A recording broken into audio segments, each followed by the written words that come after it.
I think now we have to push that log to 10 o'clock. If it is not 10 o'clock, we should start. I mean, the first speaker is here. Good morning to you, honorable members. Good morning to you, evidence leader and your team, Advocate Arens and Advocate Mukhaitz. We have an apology today of Advocate Bongiwe Mkhize. She has to conclude consultations with Mr. McBride for Tuesday's appearances. Mudunga, good morning to you and your team. Good morning, Honorable. Your support team. Good morning, Honorable. Thank you so much. The staff of Parliament, Nicolette. Good morning, Chair. Thank you. The staff of political parties and members of the media. Good morning to you. I'm not seeing Natasha here. We must acknowledge her presence. She has been a mainstay in this proceedings. For sure, this time Natasha will give you the title of honorable member. Thank you so much for your ever presence and your commitment to giving the South African people information.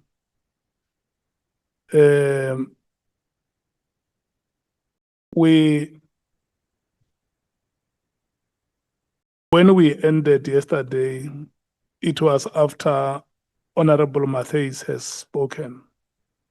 Welcome, Honorable Adams. So today we are going to start where Honorable Matthys has ended. We're starting with the leader of the EFF, Honorable Malema. Your time is starting now, Honorable Member. It's 1 minute past 10. With that lapse of time, you will end at 29 minutes to 11. Good luck to you and General Khumalo. Thank you very much, Chairperson. Good morning to you and colleagues and General Khumalo and your team. I must start by apologizing that I've been in and out yesterday and the same will happen today. I'm in consultation with lawyers for my sentencing on the 23rd of Friday. So I don't mean any disrespect when I come in and out of this meeting. The first thing I would like to raise with you, General, is that I appreciate the fact that you're saying you act in a professional manner.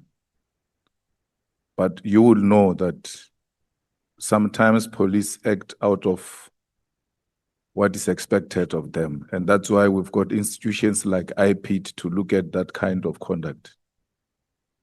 And in a situation of Matlala where he says his children were put on the floor and pointed with a gun, and the wife was assaulted and all of that, you will agree with me that if that happened, that will be wrong.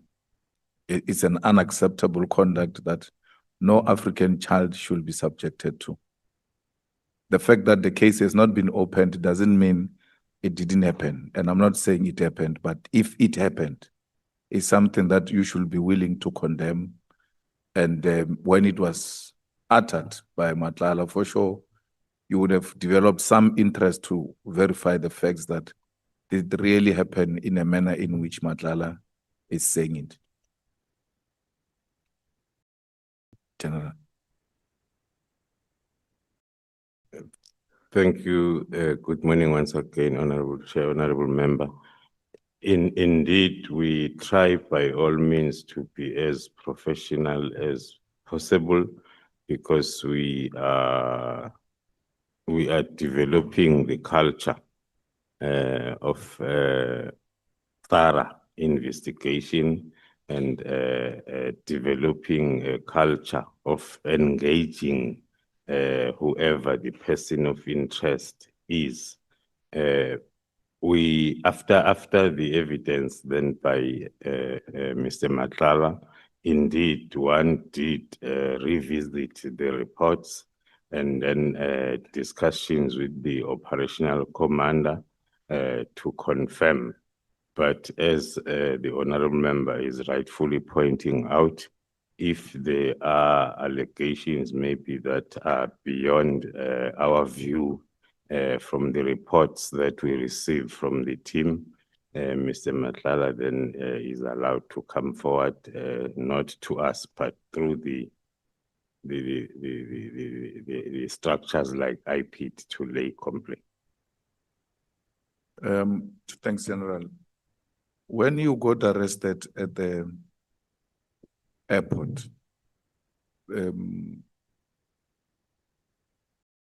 how did you feel about it, that you get to be subjected to that kind of treatment as a senior police officer? Did you know about it before? And why do you think they treated you the way they did? Because ordinarily, when a person is senior like you, who is not necessarily a fugitive, who you can easily make an appointment with through the lawyer for him to appear, and so on and so forth. What really transpired there? Thank you, Honorable Chair, Honorable Member. It did not feel right. One had to look back at the investment that one has done in his own integrity for the past 34 years. But then one luckily had a clue, and then one had to understand it as a project targeting the reputation, because already the campaign was on targeting both PKTT as well as myself, because I'm in charge of both environments, the division as well as PKTT. It did not feel well, but then one had to accept it as it was clear that the objective is really to, because if we may compare, out of all the rest of the junior officers were called to come. I'm the only one who was not called, who was then arrested at the airport the way it happened. And you'll agree with me that arrests like that are not conducted by senior police officers like a general coming to arrest a general. Ordinarily, it will be a very junior member of the police, junior than you, who comes and effect the arrest. Yes, I agree, Honorable, through you, Honorable Chair, Honorable Member. It was junior members, even the senior investigating officer was not present. So the whole SAPS that is working at the airport was activated. One could hear the discussion then from the arresting officers from IDEC as we are leaving, thanking the shift commanders and the station commander of the airport for well-executed operation. So it was something that was not supposed to be done like that, but it did happen as planned. Do you know the junior who arrested you? Yes, I know my arresting officer. Is there a Sergeant Ndlovu in the PKTT? A Sergeant Ndlovu in the PKTT, there might be one, I cannot but recall as of hand. The one that is coming on to my mind as I talk is the one who was previously with the team from the intelligence collection side. Now that you know this junior arresting officer, did you send any of the PKTT members to the Eastern Cape to surveillance the arresting officer's residence? No, I've never done that. Was there ever such an allegation brought to attention that there is a PKTT member who's surveilling the house of the arresting officer? No, I've never received such a complaint. I would have attended to it. And you will agree that if such a thing happened, it will be somehow something that seeks to, in a way, intimidate the arresting officer or witness in your language. That is correct, Honorable Chair, and we will have to discourage it if it indeed happened. But then one is not in control of, or one cannot say whichever environment is investigating whoever cannot do it then because of that. But if it's done for the purpose of intimidating the arresting officer, it needs to be condemned. It's not right. General, are you aware of the Inspector General of Intelligence findings against you and members of the management of the crime intelligence? And this report has led to the suspension of the Inspector General of Intelligence, which makes certain findings about you. Other than what one picked up on the media, there is no official report and it's not even supposed to be brought to our attention, but one has just read and picked up on the media. Do you have a security clearance? Yes, Honorable Chair, I have 2 of them. And then that report suggests that one of those security clearance was fraudulent and thereby invalid. It is not true, Honorable Chair and Honorable Members. The first security clearance was issued to me, and after crime intelligence has conducted their vetting investigation since 2018 when I applied, and then the process continued up until then before my appointment, when then the National Commissioner inquired as to how far is the process, and then they finalized the process, and then I was issued then with the security clearance. You spoke about some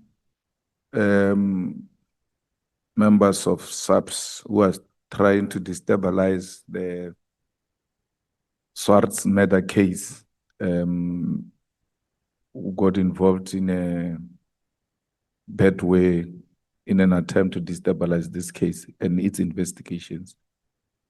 Is there anyone who's arrested for that purpose? The whole investigation around the allegations of obstructing the cause of justice is underway. It's a very wide investigation because it starts from the threats that were made against the members during the bail application stage, right throughout the operation of the 6th. So it is a very wide investigation, but the docket, some of the dockets are already with the NPA for decision. Another allegation you make is that this there were senior members of SAPS who were mingling with the implicated parties or some members of the cartel. And what made many of us so interested in your appearance is that the National Commissioner, when he came here, and General Mkwanas, when they came here, they said, you were going to give us more meat on many things that they've said, including giving us names of the people who might be implicated in some of these things. Who of the senior members of SAPS was mingling with the cartels? And in which events were they found mingling together? The issue of mingling, let me first start, Honorable Chair, by maybe then reminding the House on what I said yesterday. There is a thin blue line between the members of the cartel or any syndicate and then wanting to paint the picture that they are closer to the high-ranking officials or politicians, and also between them being working together. So, as I've indicated, that is still part of the investigation. The senior officers are identified, and then the investigation to determine how far the relationship is ongoing. Yeah, but who are these senior officials who mingle with persons of interest? I mean, I remember one of the witnesses in Madlanga said they got extremely scared when they were invited into a social gathering, and then they found some of these people in a party, even playing music from their phones, as a way of demonstrating that actually they are very familiar with this environment they found themselves in. It shouldn't be a very difficult thing to share with the South Africans that this senior officer was found in a house or in a party of a person of interest. The person of interest who may not mention, but a senior official who's commanding these junior investigating officers, junior in terms of rank compared to them. Some even get instructions from them on how certain things need to be done. The next thing, they find these thugs sitting with senior police officials. We should be able to get names, because that is the whole idea why we are here. We are not here to just search in the air. We want something that is touchable, something tangible, so that when we leave here, we're able to make the necessary recommendations and say whatever needs to happen to whoever, if we find that indeed there is some involvement with wrong people who are involved in destroying the future of our children in this country. Thank you, Honorable Chair, Honorable Members. Referring to the evidence under oath led by witnesses A, B, and C in Madlanga Commission, they are referring to some events where then they will be called to attend some social gatherings, and then they will find then senior officers also being together with their persons of interest in the investigation. They mentioned the Provincial Commissioner of Gauteng, the Major General Shibiri that I referred on yesterday. I'm not sure, because I do not have that as part of my their statements as part of my bank. When did the National Commissioner ask you to take over the investigation which brought Matlala to your side? When was that? I might not have the exact date, but it is supposed to be around October, November, when then he invited me to a meeting where there was a complaint about that investigation, and then the complainant then was venting the frustrations and unhappiness about the fact that the docket was investigated by the team that was reporting to the Deputy National Commissioner of Crime Detection, of which the allegations during the meeting were he is very close to a person whom the complainant was suspecting to be involved in the kidnapping. It was during that meeting that then the National Commissioner directed that I took over that investigation. So that will be October, November 2025. October, November 2024.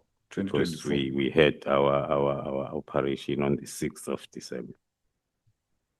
When a national commissioner was asked a question about whether he knows Matlala or not, early 2025, he said, no, I did not know who the owner of the company was.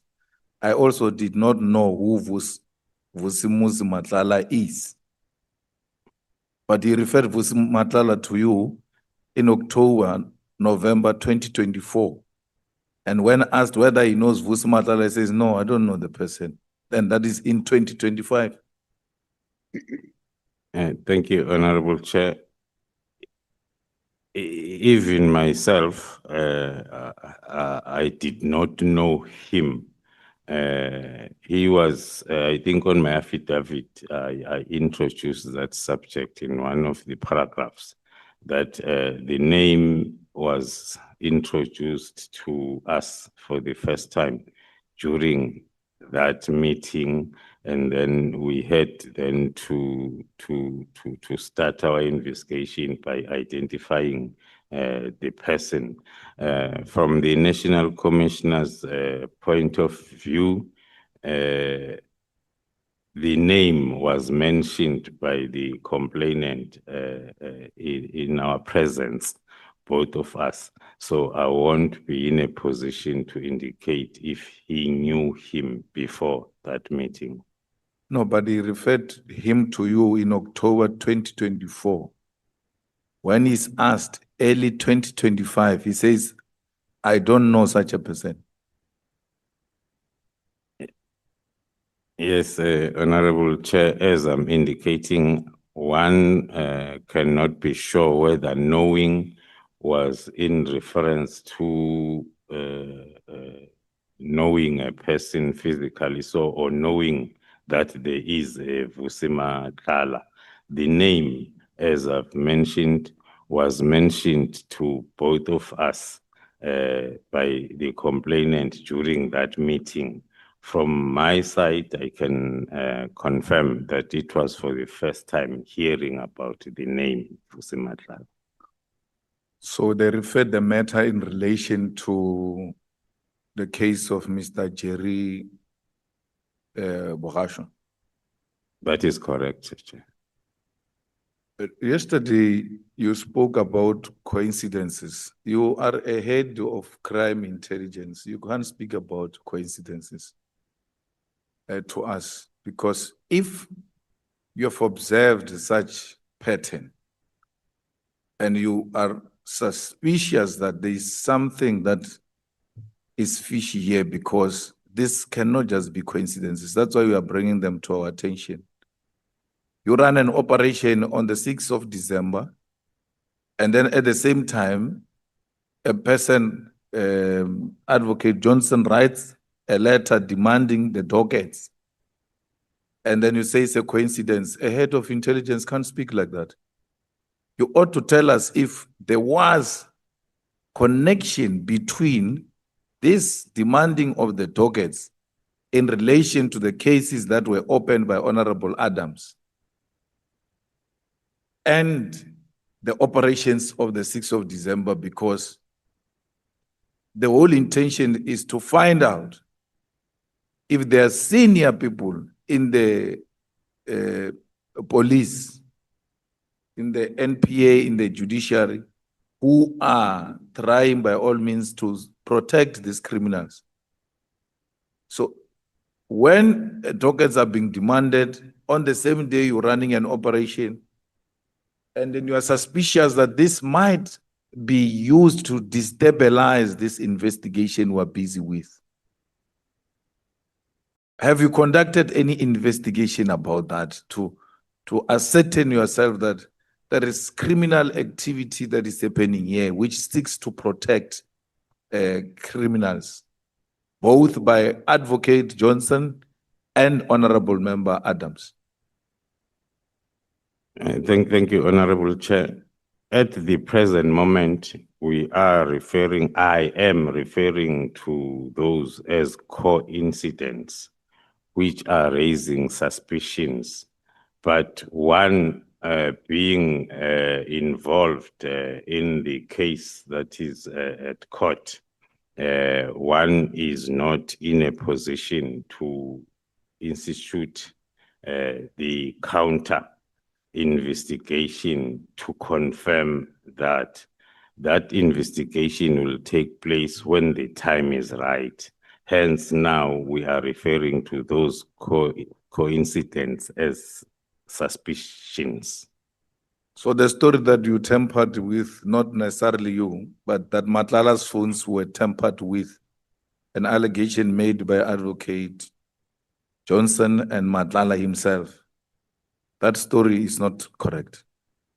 According to us, that story is not correct. We have the proof and the statement from our digital forensic as to activities that we conducted on those phones. Whoever is alleging the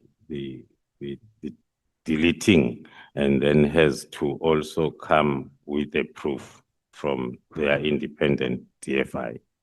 So you will suggest that Advocate Johnson and Matlala lied under oath? From our point of view, we can confirm that because we have the 212 statement as well as chain statements from whoever handled and dealt with the cell phones.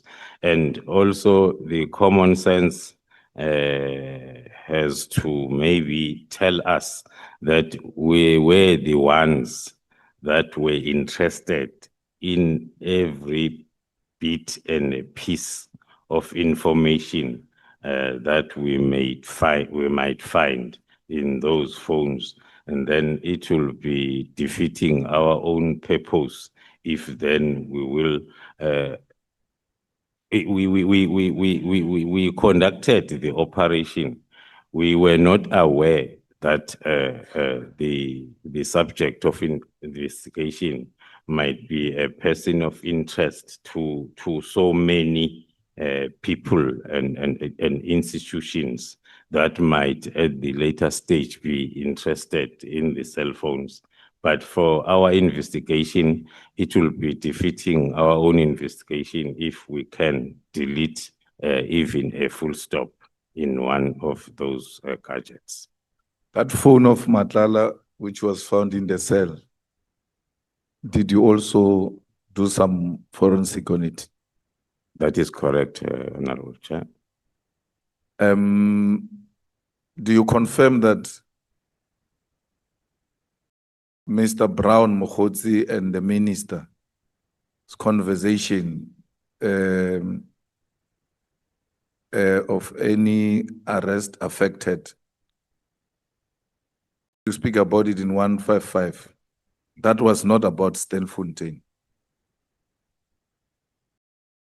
According to, thank you, Honorable Chair, according to our analysis of the communication, we confirm that it flows from the discussion of IPID expected to effect some arrests. And then as then it comes towards the end as a response to the discussion that is starting earlier on as I presented on my statement. Hence then I concluded in my statement that it cannot be possible that that arrest was related to the Stilfontein issues. So Minister lied under oath that he was talking about Stilfontein. Unless then they can be a proof like we are producing in the form of that communication and interaction and responses. So do you confirm that there are journalists who are also involved in this kind of activities to protect these cartels? We have identified some that we believe that they might be part of the communication department of the cartel, and then the investigation is still ongoing on that part. In your own opinion, the disbandment of PKTT was to protect the cartels? Up to so far, we are convinced, based on the reasons that are contained in my statement, that before the first takedown on the 6th of December, one had never received any complaint or any issue, negative issue around the PKTT. So it came as a surprise, but then with the understanding that the only reason might be that the PKTT assisted the GCI ops in Gauteng. The National Commissioner, when he came, he said, you are going to give us names of the politicians you are investigating. Are you able to share those names of politicians who might be involved in corruption that you are investigating? As I've indicated during my testimony, Honorable Chair, that as per the legal framework, we are not allowed to identify a subject of investigation until the investigation is finalized. And then... Thank you so much, honorable members. Any judge? The next speaker is Mbangazita from the Inkatha Freedom Party. Up until 2 minutes after 11 o'clock, Honorable Mngango.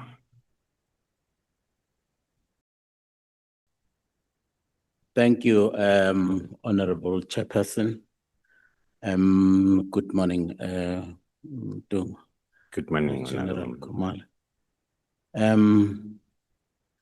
General, as Divisional Commissioner of Crime Intelligence, can you confirm unequivocally whether you had full operational authority to manage intelligence collection and deployment, or whether your authority was somehow subject to informal political influence?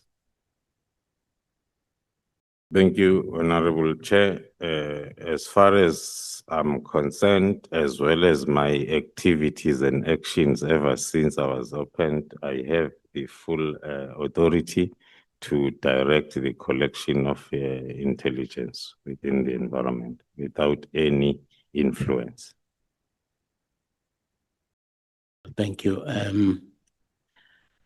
When intelligence products are disseminated to National Commissioner, the Minister, and the National Intelligence Committee, are these bodies actually receiving the same intelligence, or are different versions of intelligence shared to these different bodies?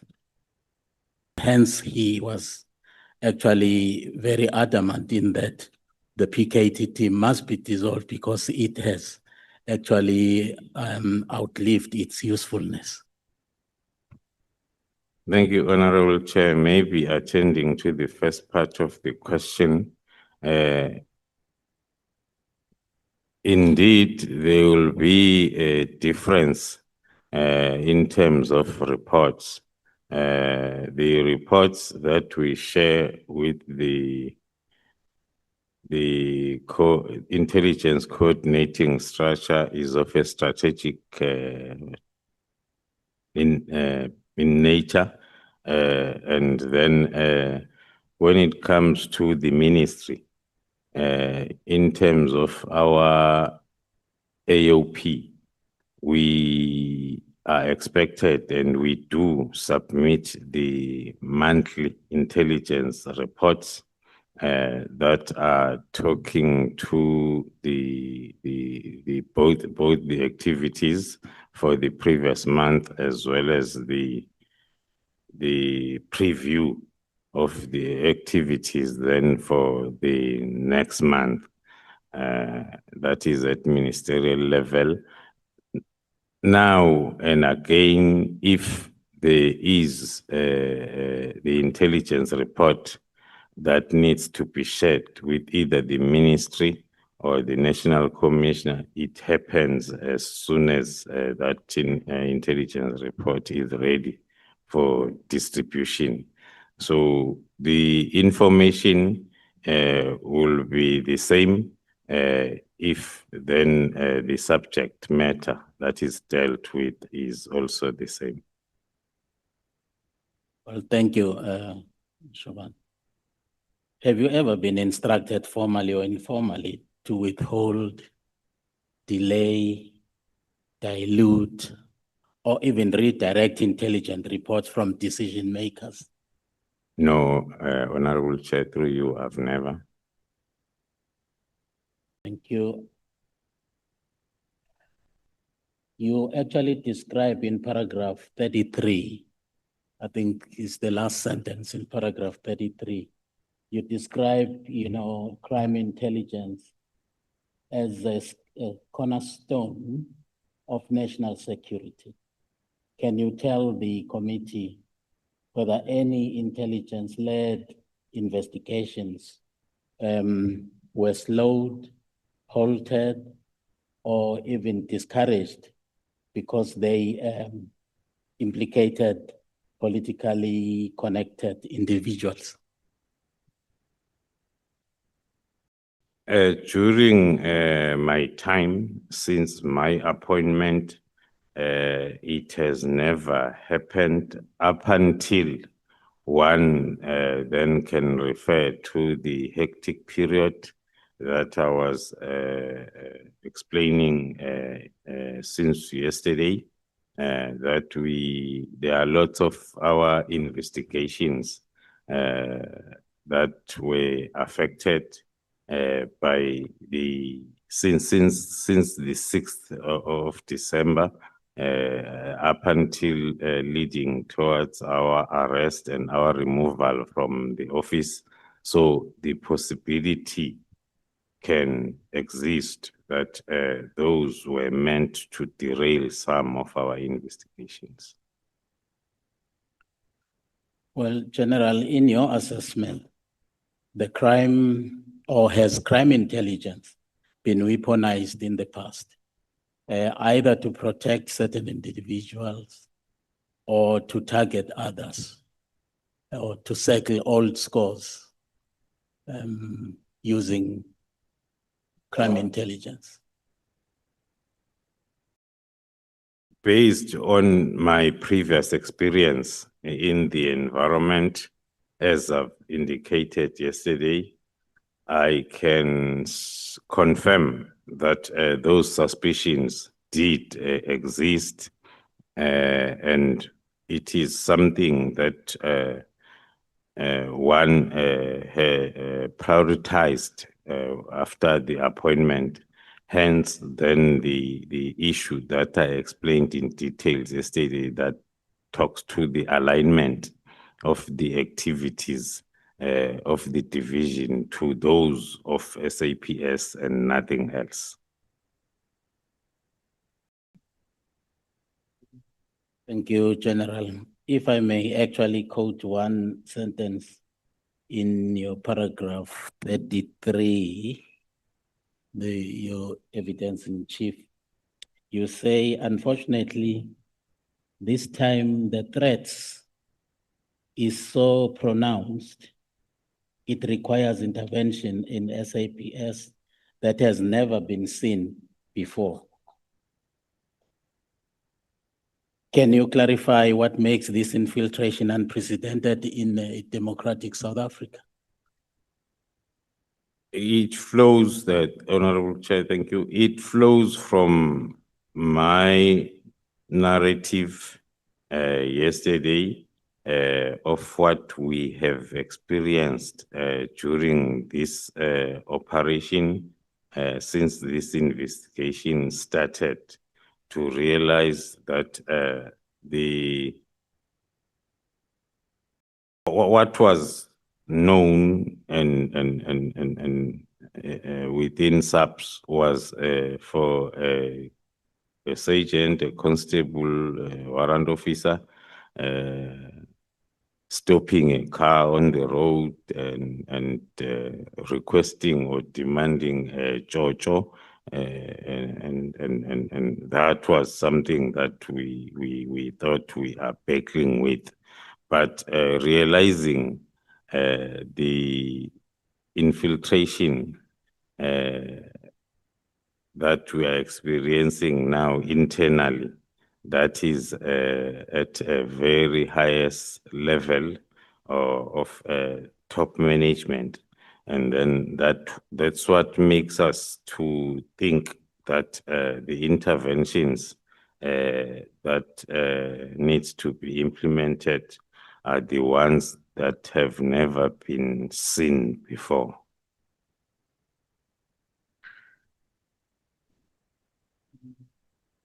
When both the minister and General Sbiya appeared before this committee, they both asserted that PKTT's term of office actually expired in 2022. So that their argument was that its operation after that was actually outside its mandate and therefore illegal. Any expenditure incurred by the activities of the PKTT was therefore illegal. Now, is the minister aware, or was the minister not aware of the extension of the term of the PKTT? I'm asking this question because SDK 9, paragraph 72, even of your evidence, there are signatures there, and General Sbiya's signature in that information notice there, where the extension of the term of PKTT actually is contained. But Sbiya came here and argued strongly that PKTT's term expired in 2022. But in terms of that information note, the extension actually, went up to 2025, if I'm not mistaken. Would it be that Sbiya came here and actually lied under oath? Before I get to the Honorable Chair, through you, before I get to the last part of the question, I have to indicate that that is one of the reasons why we are convinced that all of the reasons that has been forwarded up to so far as the reasons for disbanding the task team are not true, and there is no honesty into that. Referring to the information note that the honorable member is quoting, common sense was supposed to be that if there is this directive, then myself as the Deputy National Commissioner, I supported the commitment of funds and the budget for this project up until end of March 2025 with my signature. Now, if then I have to spearhead the disbandment in January before the end of March 2025, what will that mean in terms of my activities around the Public Finance Management Act in terms of fruitless expenditure? The money is committed, and then I also then spearhead the disbandment. So the reason around the unlawful operations by the PKTT after 22 are unfounded. There are documents including that information note and the approval that had even the Deputy National Commissioner's signature. So it cannot be true that the PKTT was operating unlawfully after 2022. Well, thank you, General. When you actually discussed the modus operandi of the criminal cartels, you actually outlined a lot of things, how they actually get to infiltrate, you know, the crime prevention structures. My question is, why do intelligence structures actually fail to detect and deal with that infiltration? I'm here talking about, for instance, Matlala. We were told here that everybody at head office in Pretoria knew Matlala because he was a frequent visitor of some of the high leadership of the police at head office. But why did intelligence actually fail to detect that Matlala is in fact a dubious character that should not be frequenting the corridors of our national crime prevention, you know, structures? Thank you, Chair. It's one of the areas of improvement that we have identified to be supposed to be a priority. If we look at the current structures as well as the current capability and capacity, counterintelligence was one of those areas within the division that were not capacitated to fulfill roles like that. It is now during the reforms that we are then focusing on that, because we have identified it as a threat to the national security of the country, if then the criminal justice system can be infiltrated so easily. Do you ever discuss in particular the contents that you shared with us around how criminal cartels actually infiltrate, you know, the corridors of power with your colleagues at different levels? I'm here talking about your DivComs, all those other, you know, top guys there. Just to share that information so that they are also aware when they conduct their own business, they should be aware, you know, that there is that possibility of them being, infiltrated especially when you're discussing the issue of the cultivation of relationship between cartels and the corridors of power?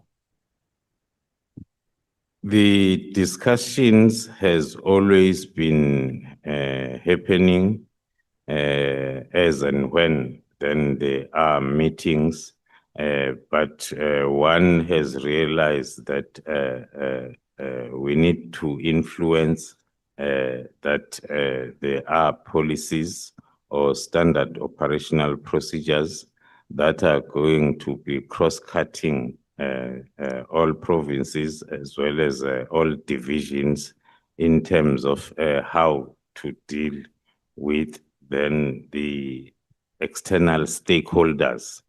It does happen, especially with the visible policing side that is dealing with partnerships, that they will refer to us for a thorough profile of any stakeholder or partner that would like to partner with them in any project that is related then to the crime-related issues.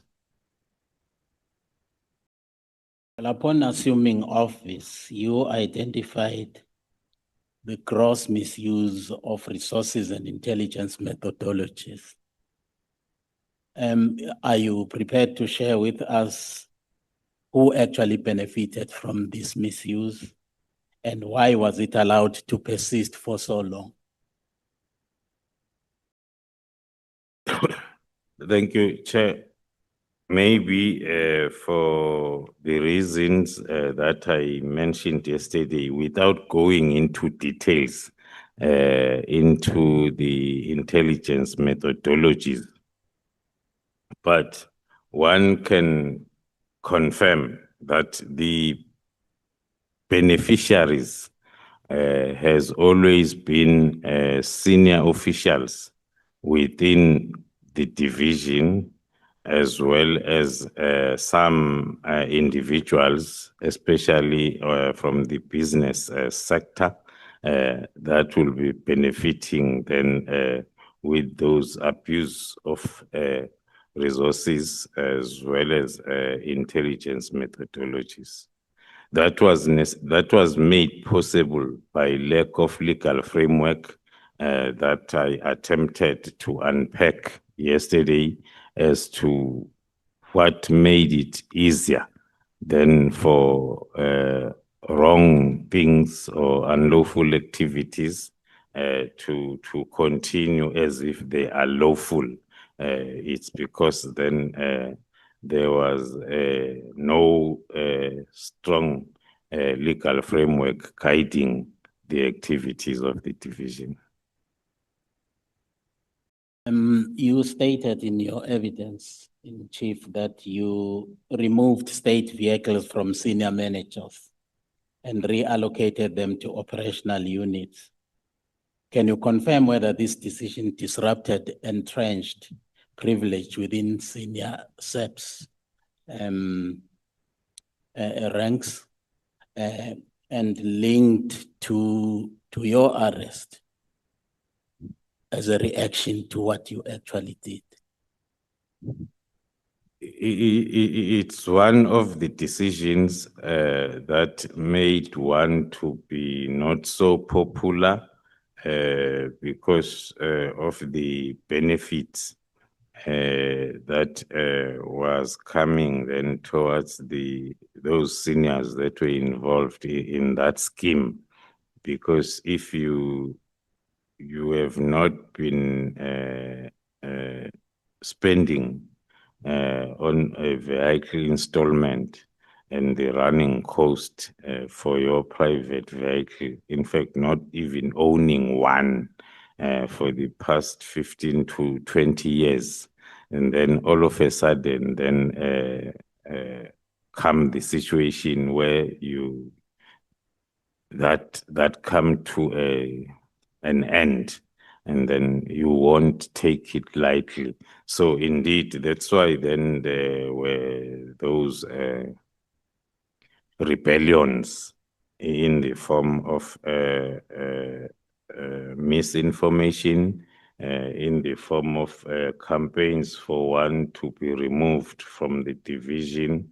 I'll make one example.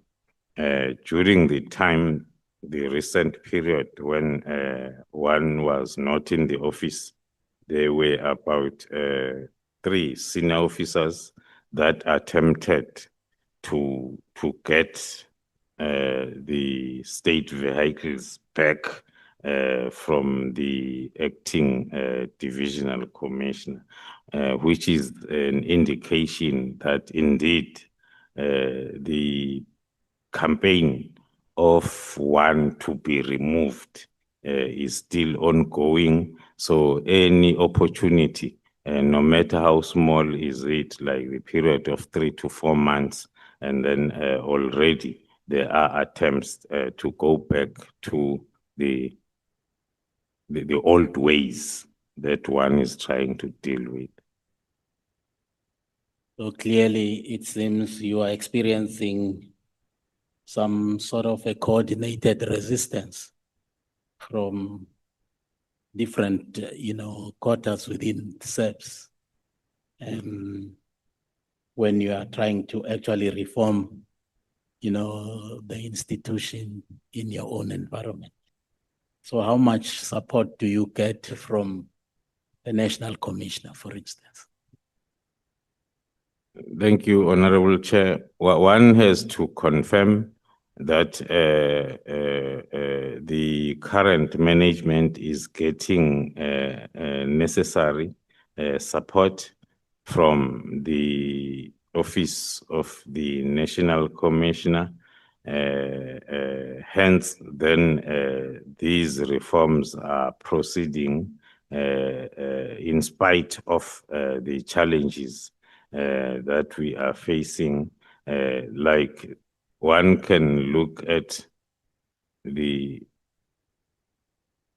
whole year that has been lost in terms of this turnaround strategy implementation. Since then, this chaos started from December last year up to most recent time. Thank you, General. You refer to misinformation about informers being paid only 3,000 rand. Can you clarify how informer payments are actually determined, authorized, and audited? I mean, our people are not working out there, and some of them might benefit the country for actually being part of this arrangement here. How do you pay them? How much are they being paid? Are you at liberty to share that with us? An informer can be paid as much as the informer can sell, the value of what the informer is selling. So it's not a predetermined, there is no predetermined price as to how much. It's always the principle of value for money, like we do with our own private budgets. We apply the same principle. So it won't be easy, because there is a checklist that each application has to go through as to the value of that information that was sold and we bought it. Well, thanks, General. You then introduced tighter controls over informer rewards. Did that actually threaten established patronage, in your view, patronage networks within crime intelligence?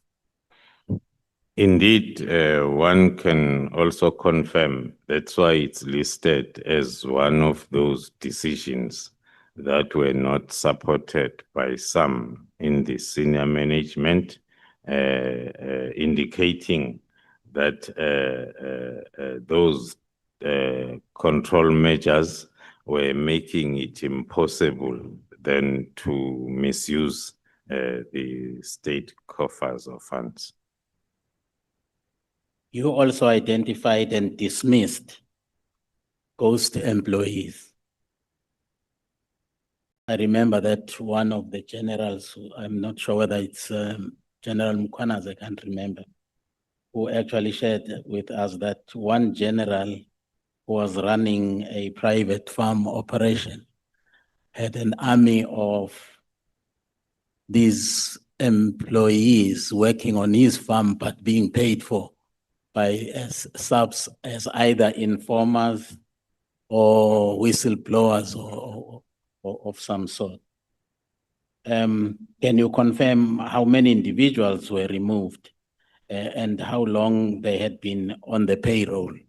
And then what is going to happen? Because I heard you yesterday even saying that there were some who actually had even, received ranks within the SAPS, and yet they were ghost police, if I may call them that way.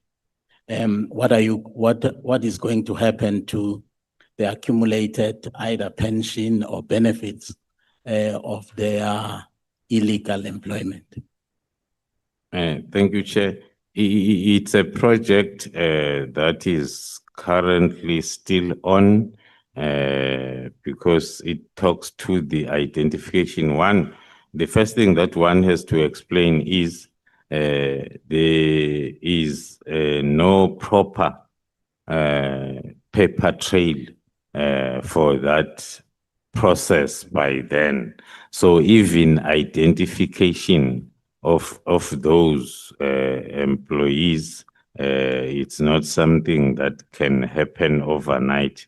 It's something that we are busy with the roll calls that we are doing spontaneously so as then we are able to identify those that are part of the group.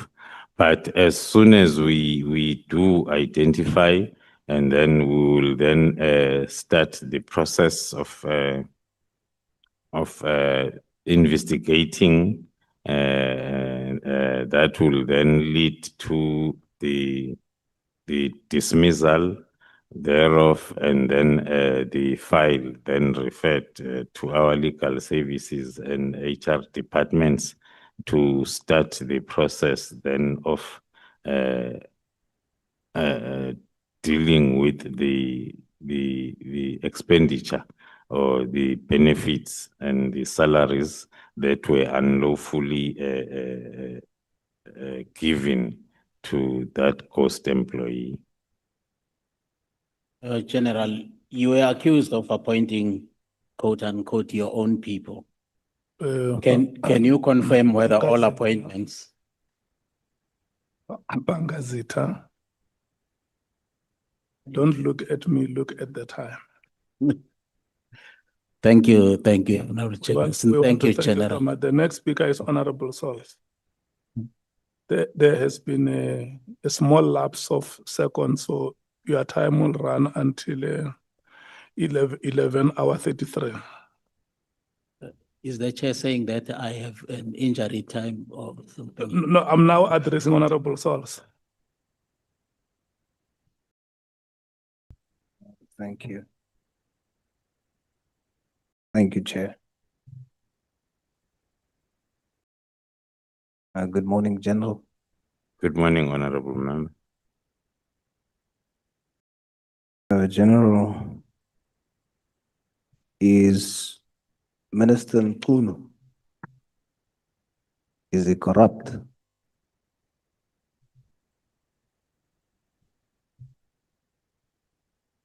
Thank you, Honorable Member.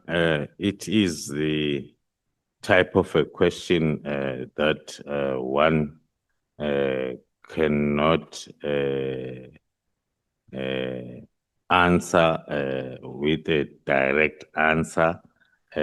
unless if it's qualified by the chain of events as it is tabulated in my affidavit. But in case of a direct answer that one can give as it stands is a no. Is Minister Mchunu part of the drug cartel or drug gang in Gauteng? As per, thank you, through you, Chair, as per my affidavit, the involvement of the minister is up to so far where I had explained in terms of the links, which are indirect links with the cartel under investigation. Is that a yes or no? Is that a yes or no? Is he part or is he not part? It's a no if then it's supposed to be a yes or no. Thank you, General. Is General Sibia corrupt? The same answer will be applicable because corruption is a charge that needs to be investigated up until the investigation then is completed, and then a person, a subject of investigation is charged. Then you can come to that conclusion of a direct answer of a yes.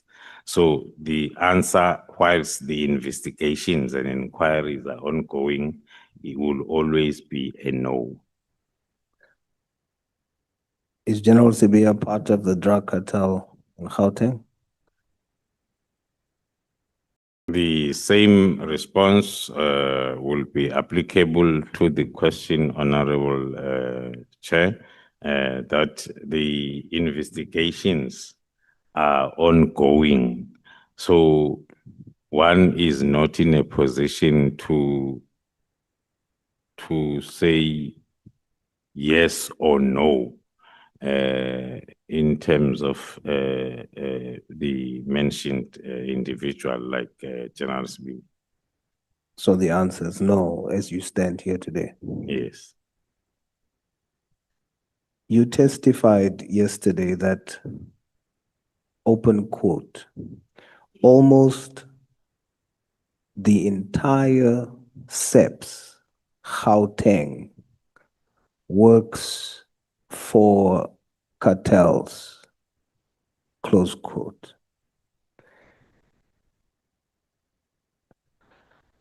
How many members are there, SAPS members are there in Gauteng? Thank you, Chair. One then cannot be in a position to give the figures unless then one is to get the figures from the respective directorate of human resource, as well as maybe the CFO to give us the numbers in terms of their payrolls. But going back to my statement, I qualified it, and I will always qualify it with our experiences that I was narrating, that we are currently experiencing still, that the operations in Gauteng, they are obstructed such that it gives that opinion that most of the police officers then are part, because you get a new name almost every day of a member at all levels that is then associated with different cartels. You see, General, the reason why that you don't have that luxury, you are a most senior South African Police Service official. You are the head of crime intelligence. It is your core function to know that when you make such a public statement about SAPS, that it must be attached or come with solid proof. Because if I sit here as a layman and the head of crime intelligence says that almost the entire SAPS Gauteng works for the drug cartels, in my view, I would say that's not a layman saying that. That's a head. That's a national head. That means he must have solid proof to make such a statement. You have a duty not to just make statements like that. You have a duty to only make such statements when you have the facts. And that's what you've been saying, that your division is meticulous in investigation. So therefore, it is important for me to understand the financial year 2024-25, General. Gauteng had between 36 to 38,000 members. So when you say almost the entire SAPS in Gauteng, 100% of that is 38,000. So how much out of 38,000 members in Gauteng, based on the statement you've made yesterday, does almost refer to? The entire is 38. What is the amount based on your intelligence who are working for the cartel in Gauteng? Thank you, Honorable Member. The statement cannot be properly understood if it is singled out and cited as a standalone statement. It talks to, I gave an example of our interventions through PKTT in KZN, that there was an open statement that the local police officers are compromised when it comes to investigation of such cases. And that was made to be part of our investigation, the identification of those, and then the investigation thereof to confirm. Then indeed, as of now, the number of police officers that are involved, that were arrested, that has been arrested, because the operation is still ongoing, it's at 35. Some of them have already been convicted. Some of them are still then awaiting the finalization of their trials. Sorry, Now, General. I'm coming back. Just because of my time, sorry. I get the point you're making, but I want you to understand that when you said that statement, you saw the commotion in the room. And Honorable James then repeated to clarify. To say, are you really saying? And then you confirmed. Do you understand the impression you gave us? There was no room for us to draw different analogies. It was a direct statement that gave the understanding that you are saying majority of the total number of SAPS Gauteng works for the cartel. We can't dispute that. You are the head of intelligence. So we would assume you have intelligence on that. Are you saying now, to correct it, that you do not have intelligence on that statement, that the entire SAPS in Gauteng works for the cartel, almost the entire, that you do not have such intelligence. And that is a reckless statement made yesterday, and it gives the wrong impression.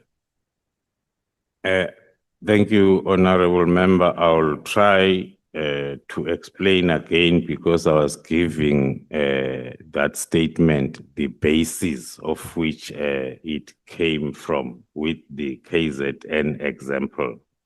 There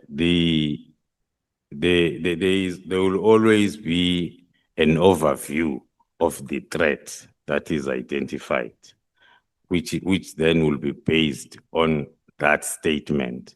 And thereafter, the process of identification and investigation will be a continuous process that then will talk to numbers and names. So it's something that is taking place on daily basis. But the statement for now, as I uttered it yesterday, it's related to the threat at a broader sense, to say the operation was affected by the fact that whatever that the team is planning will find its way to the target or to the persons of interest. Yes, we're not disputing that. Zondo has shown us that there's criminal elements in SAPS. We're not disputing that, but it's not correct to say that as a general, you can come and first make a statement and then go and investigate. A statement that speaks to the integrity and the public confidence in the institution that you represent. You can't do that, General. It is not correct for you to make a blanket statement and say now, you'd have nothing to back that up here.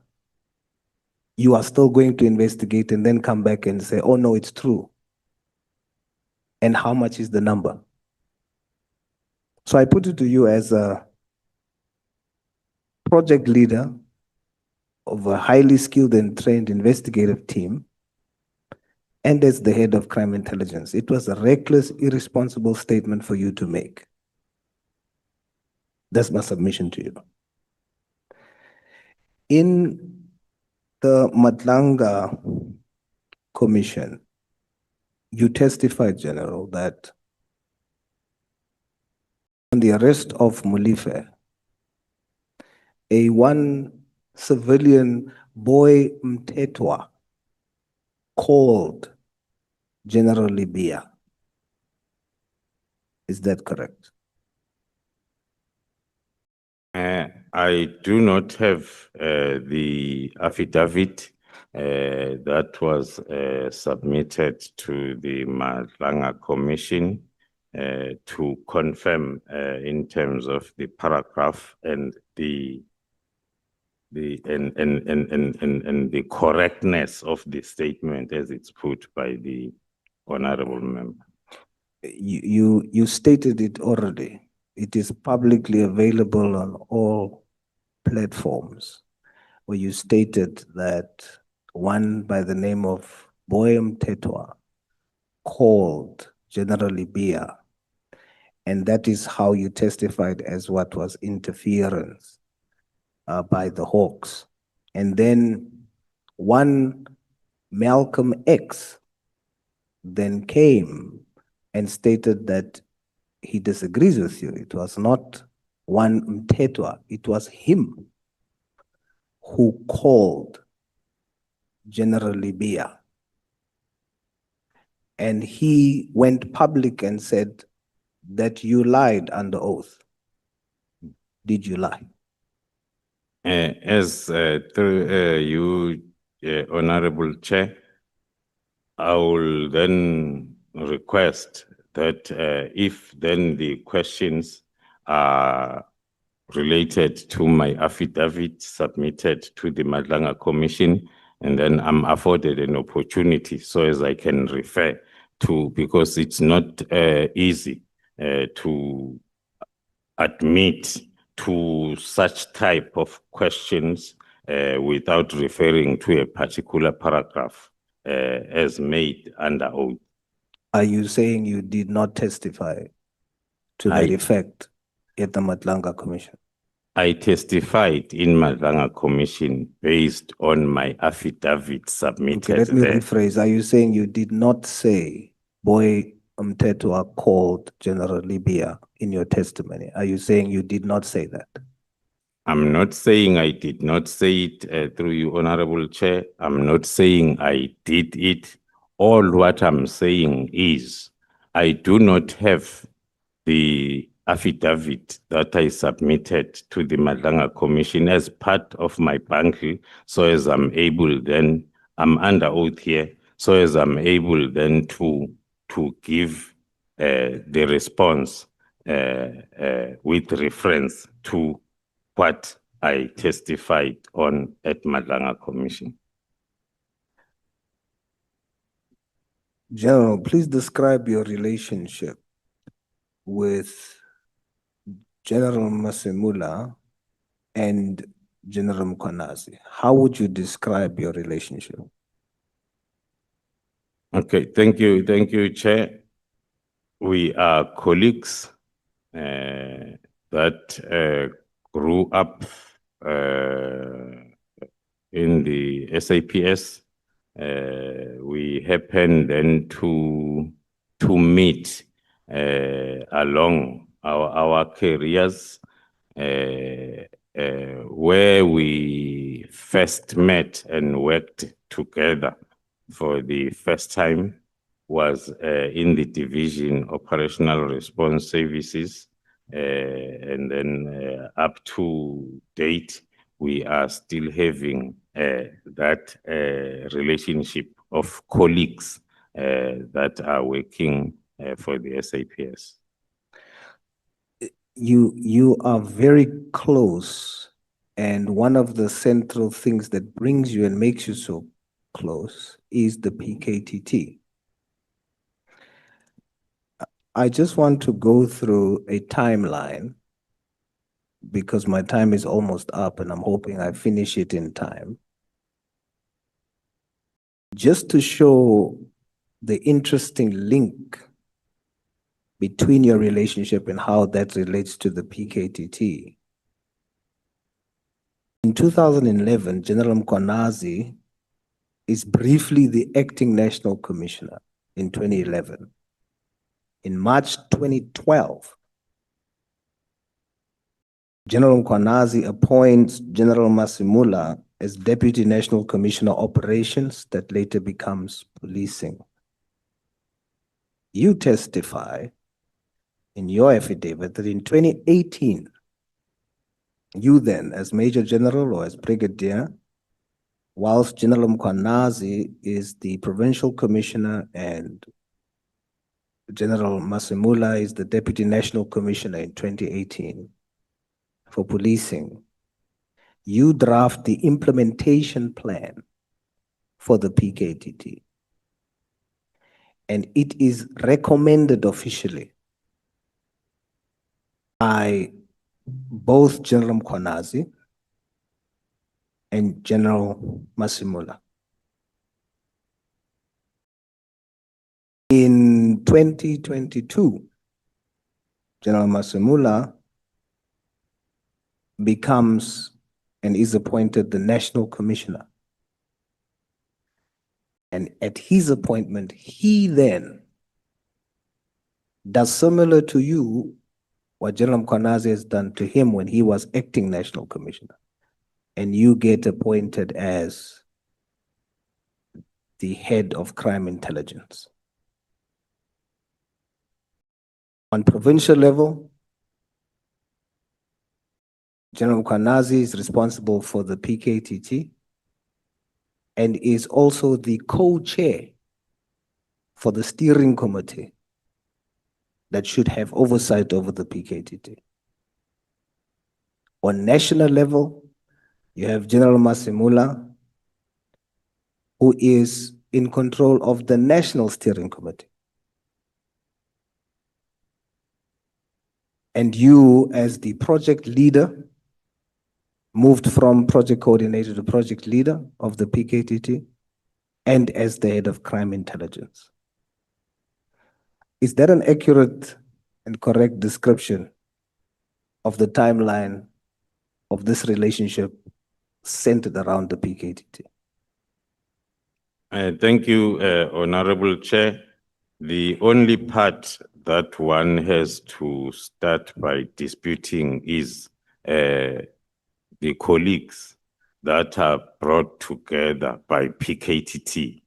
There is one factor that is common here. We are committed servants of the people, and we joined the police, and not as a group. We joined the police individually. So, like all other colleagues, including that are seated behind me, colleagues that are all over, that are working for SAPS. So the three of us are not different. We are working for SAPS. The timeline of appointments is not something that is related to us having worked together in one environment before. We have met in one environment, and then we have parted ways, and then we will meet again. So when it comes to the appointments, who's appointed where and when, according to my assessment, it's based on merits, not on who you know. I was categorically clear yesterday that when Lieutenant General Dumisani was deployed in KwaZulu-Natal to go and act as the provincial commissioner, he requested to the National Commissioner, General Stolle, by then, for me to be deployed with him based on my experience, my expertise when it comes to operations, so as then I can assist him during his deployment. So that is based on his understanding of my capabilities when we were working together at the Division Operational Response Services. PKTT is not something that brought us together. There are lots of other projects that we have been involved in, the three of us, other than the PKTT. So it happens that we are in, I will say, the same generation that happens to be in the SAPS at the current moment. But it does not mean that we were glued together from the time we joined the police. As I've indicated, I only met the two of them in 2006 when I moved from the Division Crime Intelligence back to Operational Response Services when I was appointed a Lieutenant Colonel. By then, Lieutenant General Dumisani was a brigadier and General Masimola was a Major General. So they were my seniors and we were working, they were working at their level, I was working at my level. So the current situation cannot be applied as something that was planned or was there before. It's only in 2022, end of 2022, when I became a Lieutenant General, and then also General Dumisani is a Lieutenant General, and then National Commissioner was also a Lieutenant General. So it's not, the PKTT, it's something that started in 2018. So it is not true that it's a clue that is putting us together. But you Thank do agree that the timeline and the occurrences is correct? One is failing to understand the importance of timeline in a selective way, like as the honorable member is starting it in 2011, 2012. Yes. When I'm starting it at the time when I joined the police, and then individually, so each one of us, the timeline will start at different times. Yeah. But the point where we met and we worked together, but at different levels, was in 2006. Yeah, don't worry, General. I won't make the same mistake you did. I will not make a statement on what I believe that means, because we are still in the process. There will come a time when we will be able to accurately say what that means. But I am just probing to get to that point. So do you confirm that the timelines, however, is correct?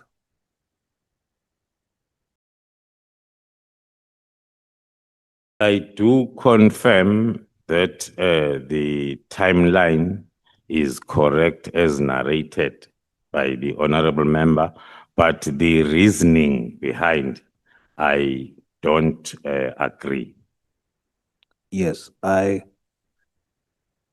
like I said, I will not say exactly yet, because we are still probing to get to whatever the truth is around the issue. But this ecosystem that's created around the PKTT, these are strategic positions that the three of you are in to keep it going, to keep it surviving, to the point where the minister was wrong as the chairperson of the IMC not to have the sittings. It's wrong to do that. He was wrong. But the reason why it could continue despite the IMC is because you had the National Steering Committee, you had on provincial level the steering committee with General Mkwanazi being the co-chair, and then you had yourself. So it could continue until the disbandment. And then it was all systems go, and allegations was made. And today when we ask in the sitting, the proof, you as an investigator with skill, specialized skill, cannot confidently tell the country that these allegations can be backed up. I will rest and say, General,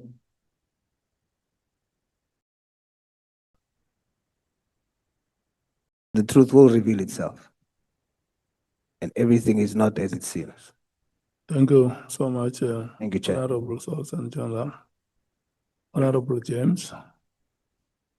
Thank you so much, Chair. General, please be very concise and to the point. I don't have much time. During your time as head of crime intelligence, how many drug cartels have you dismantled and identified? I cannot have the exact figure to give, but in terms of our annual performance, we have those figures we can supply. Just more or less, how many have you identified and successfully dismantled? Because as things stand, it's as if these drug cartels are operating forever and a day in this country. Yeah, I will say plus minus 11 or 12 per year. It's not easy to sum up my performance, as I've indicated, and I remember that basically one can say I was able to operate for 1.5 years, and then this disruption came. But we were making some inroads with our takedowns that were seen on the news. hitting the drug post, hitting intercepting the drugs as they go in and out of the country, but I cannot be able to give the exact number. Are you able to give us an exact estimate on successful prosecutions of these drug busts that you've taken down? Also that in most cases, the prosecution will take a very long time because looking at my time as it started in 2023. So the takedowns and the arrests that were effected at the end of those projects towards the end of 2023, those cases, most of them are supposed to be still under prosecution. Okay. Now this Jerry character that everyone seems to be crying about, he was a drug dealer, right? Not even a drug dealer. He was a drug manufacturer. He was a drug kingpin in South Africa. He was probably part of a cartel. Am I correct? That's correct. Were you investigating him? Were you aware that he's a drug manufacturer, or did you only learn this after his disappearance? Honorable Member, that is part of the information that maybe I feel that the platform is not suitable for me to clearly explain as to the drug cartel involving Ket Matlala and his role, and as to the reasons why he suddenly came up to the level where he is now. Okay, so basically, because when we asked Mr. Matlala if he was involved in drug trafficking, he said no, only his friend was involved. So you've just clarified that to us today. So he too is involved in the distribution of drugs in all our communities. That's correct. So we lied again. That's correct, Honorable. Okay. General, also, you know that Gauteng is a hotspot for drug trafficking, okay? Considering your allegation that nearly the entire SAPS in Gauteng is captured by these cartels, I want to ask about an incident that happened in July 2021. I think it was in Aeroton. You mentioned that yesterday that there was a JMPD officer that was also part of the cartel in Cat and Sibia's corner. There was also a JMPD officer that was caught on that day with SAPS members when they had offloaded their truck and on their way off, and it was intercepted by other SAPS members. This JMPD officer that was on this scene, because it was millions of rands of drugs, has he been arrested? Is it the same JMPD officer? No, it's the second one. But the investigation, it includes even that incident. Okay, so the investigation includes the Aeroton incident, and that wasn't the first Aeroton incident, it was the second one. Not the only one. It's not the only one. Yes, Honorable. So you're saying that Mr. Kat Matlala, Jerry, everybody, they all linked? That is the investigation that we're busy with, as I've said. As and when the time is right, one can come back and give a feedback in terms of where we are now in terms of it. Because as I'm connecting the dots, this stretches to the Durban Harbour where a container was found with cocaine worth, I think 500 million or something to that, and then the second one again. And I'm looking at the people that you mentioned yesterday and this drug bust, it's all linked. And I cannot help but wonder, has any of these people been arrested? Yesterday, Honorable Chair, I touched on the way our operation was disrupted when we started on the 6th of December. So one will be maybe in a position then to refer to all the names that are under investigation if then we were not disrupted in terms of our plan of these takedowns regarding this whole drug cartel investigation. Have you alerted the JMPD MMC in Johannesburg? Are you working closely because these are his members? That is correct. Then the reports did go to the office of the MMC as well as the commissioner of police then in Johannesburg. Feroz Khan, is he part of the cartel? It's those types of questions that I'm not at liberty to answer with a yes or no, honorable member, based on the ongoing investigation. Is he a part of the cartel? Unfortunately, I'll give the same response, honorable member. Okay. So I guess this is why SAPS is going after Tolani Khumalo in Gauteng, because he's dismantling their operations in Gauteng.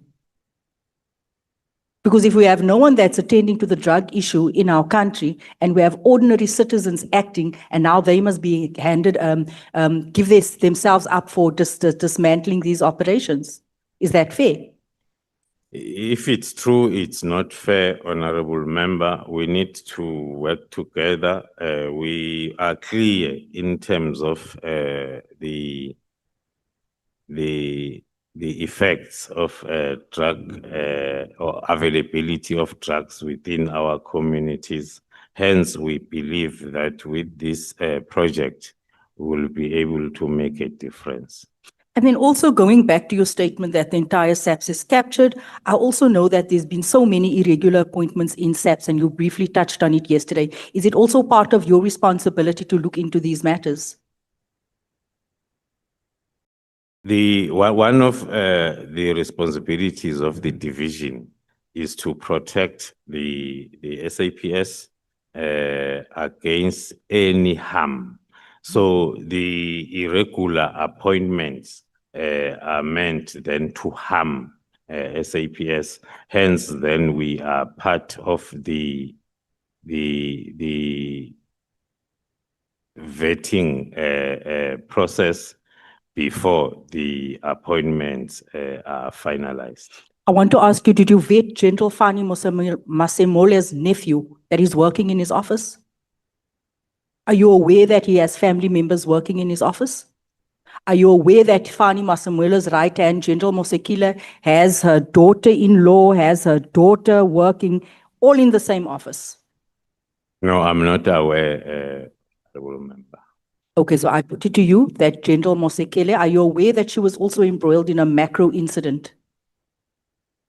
We have the report that talks to that, but again, it's not a matter that we can discuss as it's still under investigation. Because the reason why I'm saying and mentioning the irregular appointments, because if it's one big family affair in SAPS, this is why we have the entire SAPS captured.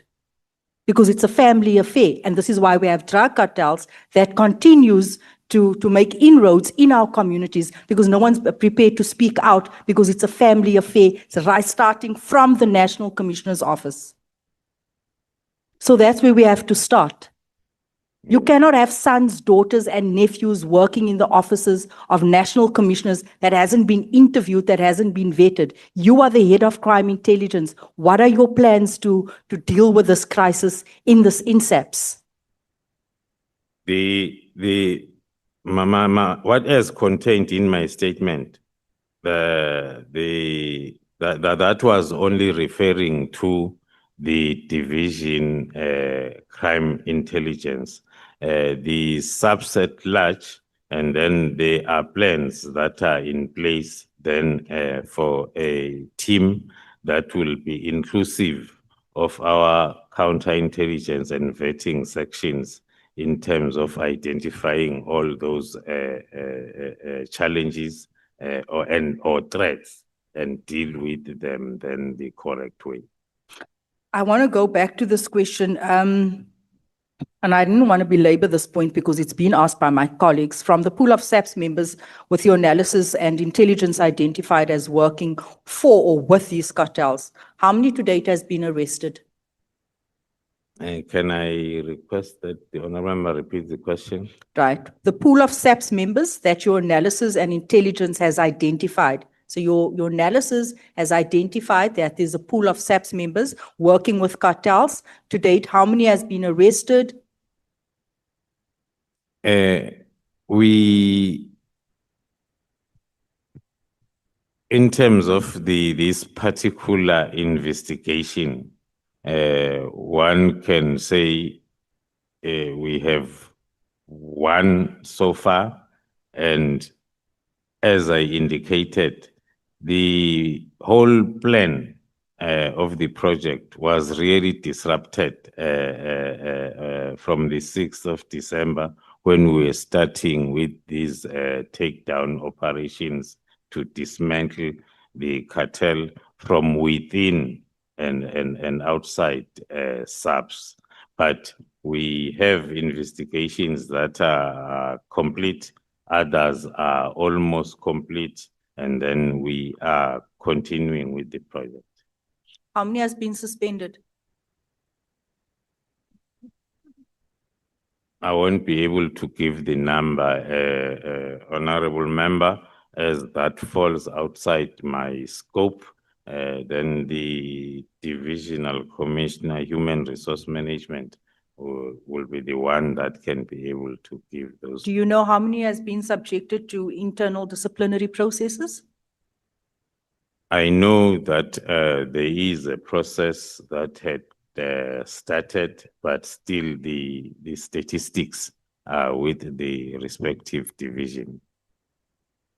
General, I want to ask in closing, do you think that your department is adequately capacitated to deal with the drug cartels and the crime in South Africa?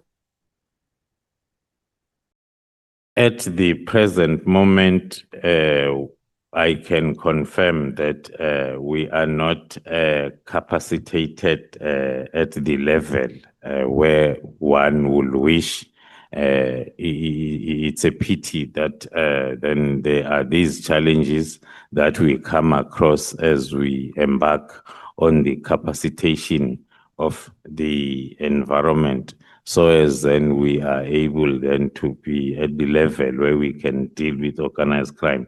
I explained yesterday, Honorable Member, that maybe the obsession and the focusing on the PKTT is what makes us maybe lose the focus. I was trying yesterday to bring forward the methodology instead of the name that makes us then maybe associate it with the faces of whoever is. There are lots of plans that are included in my affidavit that are implemented by SAPS. And I indicated that this methodology has been approved at different levels for it to be implemented. So it needs just the capacitation. Yesterday, I referred to it as a wheel from different levels, so as then we can be able to do what we are supposed to do in terms of drug trafficking and usage thereof in our country. The reason why I pose that question to you, because for as long as we don't conclude on all of these investigations, our country remains under threat by the likes of Ministers General Sibiya and Kat Matlalas.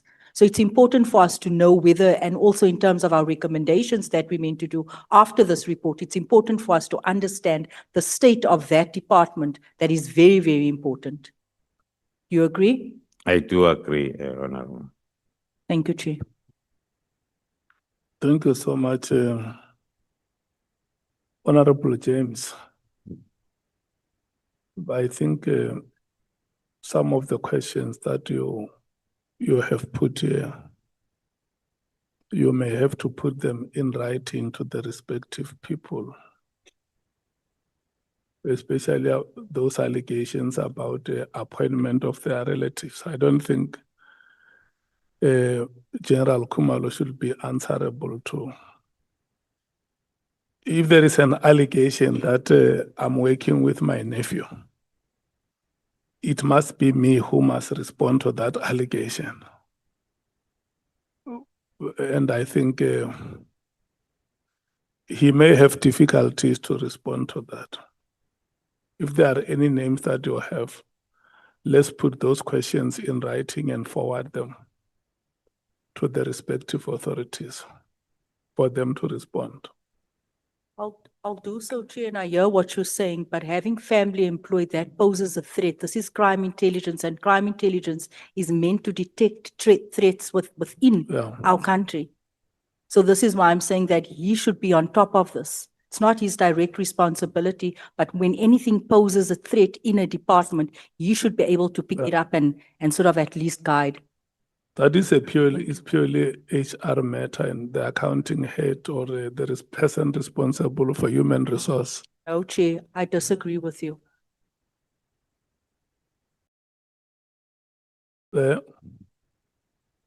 Honorable James, will you do so? Will you forward the questions in writing to the respective authority that must respond?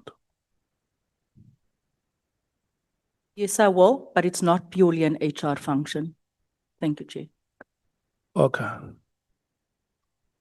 Honorable members, we are going to take a 10 minutes break until 12 o'clock. When we come back, I can see that side, the list is exhausted. Honorable Mwango has spoken, Honorable Sols has spoken, Honorable James has spoken, Honorable Malema and Matthijs have spoken. So we are left with Honorable Sangoni, Honorable Ntuli, Honorable Skosana, and Honorable Breitenbach will be the last for the day. In that order. Welcome, Honorable Mkwena. Thank you so much. Can we come back, Honorable Sangon? When it strikes hour 12, you must be sitting here. Thank you so much.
Please request that you proceed. Your time starts now.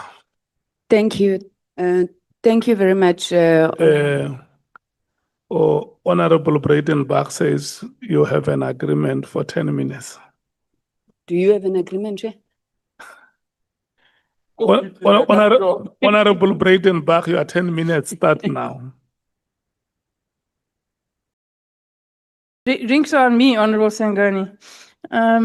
General, good afternoon. Good afternoon, Honorable Member. So I've listened carefully to your answers today and they're long. So I've undertaken to take only 10 minutes. So please listen to the question and answer it. I don't want extraneous information. I don't need an explanation. Just answer the question, please. Try and be brief. Thank you. You appointed Dineo Makwela, a civilian with an engineering background, to the rank of brigadier. Why did you do that? No, I did not appoint her. Okay, who did? The National Commissioner. I see. And were you happy with that appointment? Come again, Honorable Member. Were you happy with that appointment? Very happy. Why? Because she meets all the requirements of the capabilities that we needed for that particular post as a division. May I ask the parliamentary legal advisor to sit back, please? You're sitting between me and the general. Thank you. And there was no one within the South African Police Service who could fill that role? That is correct, Honorable Member. The post was advertised internally 2 times, if I'm not mistaken, and then they could not find the suitable candidate. Okay. There was a 22 million rand boutique hotel acquisition by crime intelligence. Why? It's a question that I'm not legally allowed to answer in a public platform. I see.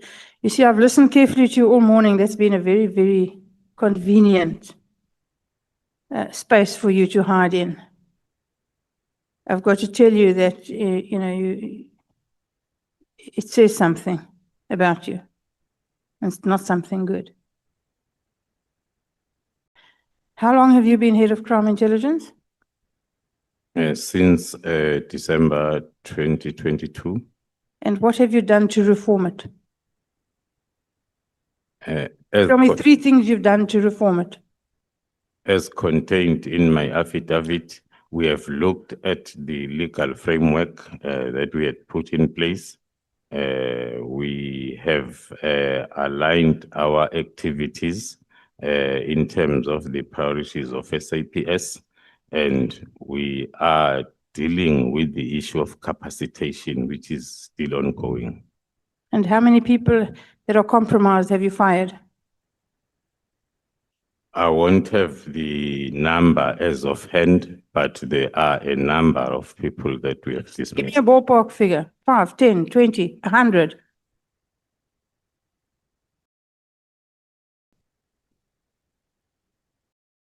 I will say since I was appointed, we can talk around 30. 30. Yes. Fired, gone. Yes. Thank you, General. Thank you, Chair.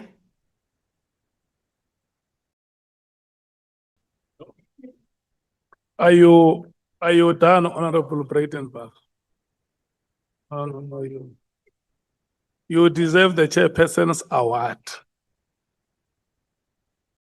Can we take Honorable Sangweni?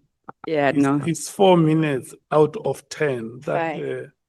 Honorable Breitenbach has taken. And you have for 5 minutes. So your time now ends at 26 minutes to 1. Thank you, Chair. And based on that work by Honorable Breitenbach, I'll agree with her all the time. And it doesn't mean that the ANC has captured the DA when I say that. Thank you. Thank you very much, General Khumalo. Good morning. Sorry, I don't think I greeted you today. General Khumalo, let me start off by I think just expressing our appreciation that you have come to the ad hoc committee. We did, understand that you were ill-disposed, and we truly appreciate you being here. And I'm saying that because your testimony is really important to help us close a lot of gaps that were left.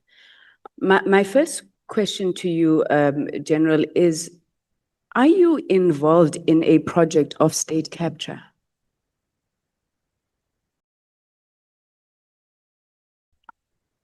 The response, if the question is in reference to the state capture report, I will say yes, because we are implementing the recommendations that are related to the division. But in terms of me being involved in capturing the state, it's a big no, Honorable. Okay, so when Advocate Andrea Johnson was here, she testified that that case that was brought against you is not a labor matter, purely a labor matter. She said you are the architect and a key part of a project that is akin to state capture. So she alleges that that appointment was part and parcel of you capturing the state. What would be your response to that, General? I disagree with the allegations and the statement. The charges relating to my arrest are as a result of me being part of the selection panel that received the already profiled applications from HR department for us then to take them through the selection process that ended up with the recommendations submitted to the committee that then looked at our procedure, whether it was correct or wrong up until the recommendation. So the charges have got nothing to do with the state capture related issues. Okay, thank you, General. So you did say yesterday that this matter is sub judice, so I don't expect you to speak to the merits in my question. But I'm assuming since you have been charged and maybe there's some discovery of documents that have already been exchanged, is there anything in that case that goes beyond this labor issue that you're talking about? Because we tried to grill Advocate Johnson to understand why she would be chasing you, a whole IDEC, and I think you make that point in your affidavit. Why would they chase you about a labor matter? And she says, oh no, it's classified information, but there's a lot more, there's a lot more. So are you saying to us that there is no a lot more? It is purely a labor matter? Now that the docket has been then given to us, it's something that we can share with the committee to go through the docket. The only witnesses that are there are the two candidates that did not make it, which is in the form of a grievance statement or procedure in the SAPS. There is nothing else that talks to fraud or corruption. So would it be your assertion then, General, that Advocate Andrea Johnson lied to this committee?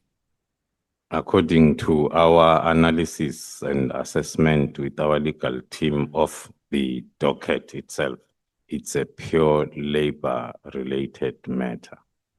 Okay. The second issue, okay, so on the coincidences, Advocate Andrea Johnson was involved there with that docket recall and the letters. Given all of this, General, you said yesterday that you don't look at a crime just in terms of what's done, but you look at motive. What do you believe is the motive of Advocate Andrea Johnson? Looking at the question that also came up yesterday, whether I concur with Jan Konazi when he refers to our arrest as a project, I will confirm that based on what we have seen, it is the motive was for the project first to be disrupted, and secondly, the reforms that I am leading the implementation thereof in the division also to be disrupted. So in essence, given your characterization of the cartels, would you then say you think that Advocate Johnson is part of the cartel? Not part of the cartel, but one can say based on the suspicions that we have that the arrest was meant to disrupt the project, then we can say it talks to that characteristic of having then the criminal justice being sympathetic to the cartel. Or enabling, facilitating? Okay. Yes. General, what is your view on this matter that this whole thing is about a Zulu war, as Mr. Matlala testified? Do you know of any Zulu war? Are you part of a Zulu war? There is nothing like that we have noticed. There was a question from one of the honorable members that was talking to a cartel or a group of three, which is made up of people from Limpopo and others from KZN, and they did not even grow up together. So the Zulu war story is not something that we know of. Did you work well with Minister Mchunu within the SAPS when he was still, well, yeah, Minister Mchunu? When he was the Minister of Police. He is the Minister. Maybe without wasting time of the honorable member, I will say we were talking with the minister before he was even the Minister of Police. There was investigation undertaken by the PKTT in Nongoma area when there was a killing spree of councillors that was taking place. And that was the time when I first received a call from Minister Mchunu when he was still a Minister of Water and Sanitation. And then coming to the question of working together, one was under the impression that we are still going to find each other. So one cannot be in a position to say we were working together. We had not got an opportunity to really work together. And then your relationship with General Sibiya, you testified yesterday, so I'm not going to ask you to repeat that. But General Sibiya made an insinuation here that you were insubordinate to him because the Division Criminal Intelligence, if I'm not mistaken, now falls under his responsibility as a Deputy National Commissioner. Your relationship with Sibiya at a professional level, have you been working together? I saw that in your affidavit, you don't even mention him as the DNC in terms of line of command. Can you just explain that to us? The working relationship, according to my records, is fine. When then he gave that testimony, I went through our WhatsApp communication. From the first day when he was appointed, I was reporting to him each and every activity that we were busy with in our division. And with all the submissions, we will go and brief him first before we go with him to the National Commissioner. And then things changed. That's why I had to do that quick analysis to check as to where did it go wrong. And then I realized that from August 2024, then the communication started then to be, because he will start sending messages that I'm investigating him and all types of accusations. So the communication changed from operational and professional reporting to accusations, and then it closed the space of professional interaction and reporting up until the December incident up to now. Okay. Thanks, General. Through your testimony, I think the committee, well, not even just through your testimony, even our own experience, Mr. Matlala is clearly an unreliable witness if he's not a liar. But I'm interested in the allegations that he made against General former Minister Bheki. In the course of your work, have you uncovered anything, or are you investigating those particular allegations? We don't know what to believe anymore when it comes to Mr. Matlala. So have you come across, before Mr. Matlala's testimony, any accusations that Minister Cele would have taken money from Mr. Matlala? In terms of our investigation, we have not picked that part. We have picked a lot of people that have interacted with Mr. Matlala in terms of exchange of money, but then we have not picked up anything with regards to the former Minister of Police. Yes, in most cases, monies are also exchanged physically in cash, but we also follow those types of activities, but we had not picked up anything so far. Thanks, General. So the core mandate of this ad hoc committee is really to look at the veracity and the extent of the allegations that General Mkhwanazi has said. And I'm going to ask you a couple of questions, General, which are really looking at the veracity of the allegations. I do want to give a preamble that says that Minister Mchunu is sitting at home now. In my understanding, there's two main allegations against Minister Mchunu. One is that he overreached his authority when he gave the directive to disband. And the second one is that he's allegedly a member of a cartel. Now, on the first one about overreach, you testified that the way that the PKT was established is the way it should be disestablished. And you gave us the hierarchy there, where you said the president, the IMC, and then Minister National Commissioner. So is it your testimony that besides the fact that the minister did not consult the IMC, it was well within the ambit of the minister to direct, because that is how it would have been formed in the first place?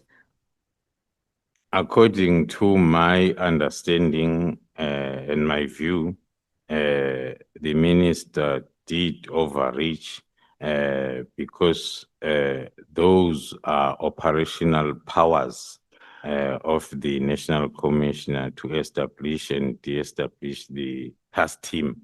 Even the provincial commissioners, they have those powers. So I will make an example of the task team that was established through the directive of the minister in December, when then the minister did not write an instruction, spoke with the National Commissioner in terms of the Eastern Cape challenges, and then the National Commissioner then established the task team. Okay, I don't want to belabor this point, so we can pass, but I do want to say everywhere where I look in your affidavit, there's 4 instances of approvals when it comes to the task teams, whether it is reports, it's a recommendation by National Commissioner, whether it is this establishment plan is a recommendation, all the approvals reside with the minister. But I want to move on to the next allegation that is made against the minister. So you testified, General, and I hope I'm not going to use words interchangeably. I don't know the difference between a syndicate and a cartel, and maybe you could just speak to it. But in paragraph 108, you said that Mr. Molefe is a known cartel member. And then I think you then said here he is dealing in drugs Is he just dealing in drugs, or you believe he's a business person who exerts influence over SAPS officials? Is it part of your tenderpreneurship characterization? That is correct, Honorable Member. Now, you then said these cartels are organized criminal networks with clear objectives. General Mkhwanazi then testified before Madlanga that Mr. Matlala and Mr. Molefe were members of the Big Five cartel. Is that your understanding as well? That's correct. Okay, what is the relationship link between Mr. Matlala and Mr. Molefe that draws that conclusion that they are member of this cartel? In terms of evidence that we have that is going to be placed before court as their matters are consolidated, we will be then at liberty to dwell on that part of evidence. Okay, I'm asking this because on paragraph 127, you had said that if the National Commissioner had not referred the Jerry Bushukha case to you, Matlala may not have been on your side. So you seized the phone, you analyzed this data. So are you then saying that, well, would it be correct to say that your argument is that there is a cartel based on the information that would have come from Mr. Matlala's phone? That is correct, Honorable Member. Our investigation, as it's indicated in my statement, that stems from the killing of Mr. Aman Swart. The first person that was identified was Mr. Katiso Molif, whom then we have linked with the killing. And we started then to identify the cartel when we're investigating the motive for the killings. So the ballistic reports assisted us in identifying other cases that went as far as now linking that's why I put it clearly there that Mr. Matlala was brought to us through a tray. We were going to meet him later on when we do the ballistic report that will link the cases where he is a suspect and also Katiso Molif is a suspect. But this case of kidnapping brought him closer to us sooner than expected. Okay. Now, Minister Mchunu testifies that he knows Mr. Brown Mokhotsi, however, he has never instructed him to engage with Mr. Matlala. Do you have any evidence to the contrary of what Mr. Mchunu testifies?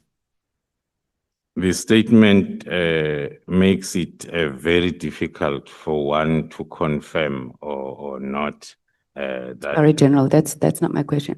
I'm saying, do you have any evidence that Minister Mchunu is the one who instructed Brown Mokhotsi to engage with Kat Matlala?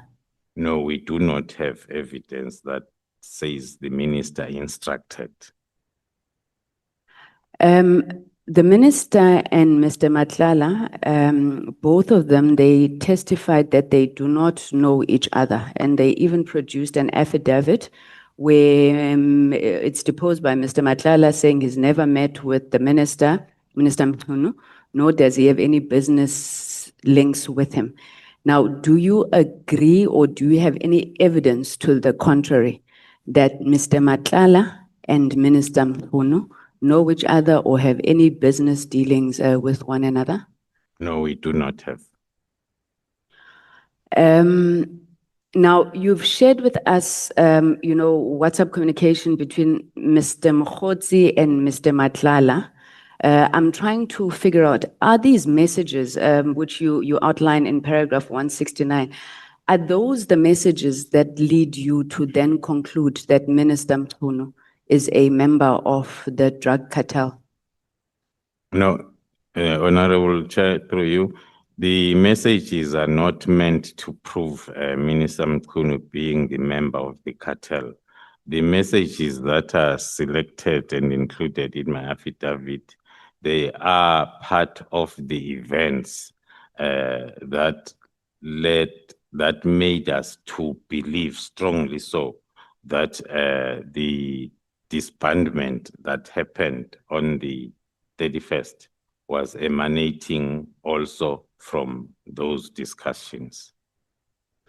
It's a very big belief, General, and I think, I mean, the implications of it you see already, especially on Minister Mchunu. When you were testifying yesterday, you said you do not believe in investigating after you have arrested. Now you have, or at least General Khumalo and then General Mkhwanazi, then supported by your testimony, you have gone out and accused Minister Mchunu of being part of this cartel, whether he's an enabler, a facilitator, and you said the reason is because he ordered the disbandment of the PKTT. Now I'm asking you, and I have to ask you because we've asked General Fanima Semula, we've asked General Khumalo, where is the proof, whether it's your messages or anything that says Minister was instructed by Brown Mkhotsi, Matlala, whoever, to disband the PKTT? Because all the messages that you have shown us, they do not come to that conclusion. There's nothing for us. Where's the smoking gun? The messages in the investigation, there is what we call direct evidence and circumstantial evidence. So if you look at the events as they are happening, and you look also at the communication in terms of the WhatsApp messages, that's what makes one to have those strong suspicions and a belief. General Khumalo, I'm so sorry to interrupt you. I would understand the concept of circumstantial evidence as much as I understand conjuncture, suppositions, insinuations, allegations, but it's a very, very serious allegation against Minister Mchunu. I've gone through most of the messages that have been put before us from different witnesses, and at no point do I see anybody discussing with Minister Mchunu the disbandment of the PKTT. The closest to it that I see is Brown Mkhotsi speaking to Matlala saying the guys are being disbanded, whatever they say between them. Where does Minister Mchunu enter? Because circumstantial evidence, it can't just be an issue of we looked at these messages and then we have these suspicions. The man has, his career is destroyed, he's sitting at home. At which point does it point directly to Minister Mchunu? As I've explained, Honorable Member, there is no direct evidence currently, but then the investigations are still ongoing. But then have you not now arrested or at least accused before you completed your investigation, which you said is against what you set out to do as part of your professional work? On that answer, on that question, Honorable Member, I'll respond in this format.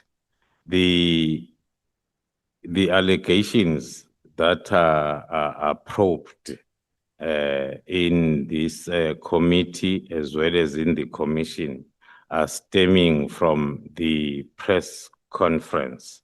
And then there are investigations that are ongoing that are not included either in the press briefing and also, as I indicated yesterday, in the affidavits that are submitted to. General, do you believe that General Mkhwanazi erred in going out and making such accusations in public against Minister Mchunu when you are still investigating? You have no evidence that you're able to adduce before us that Minister Mchunu is part of a cartel?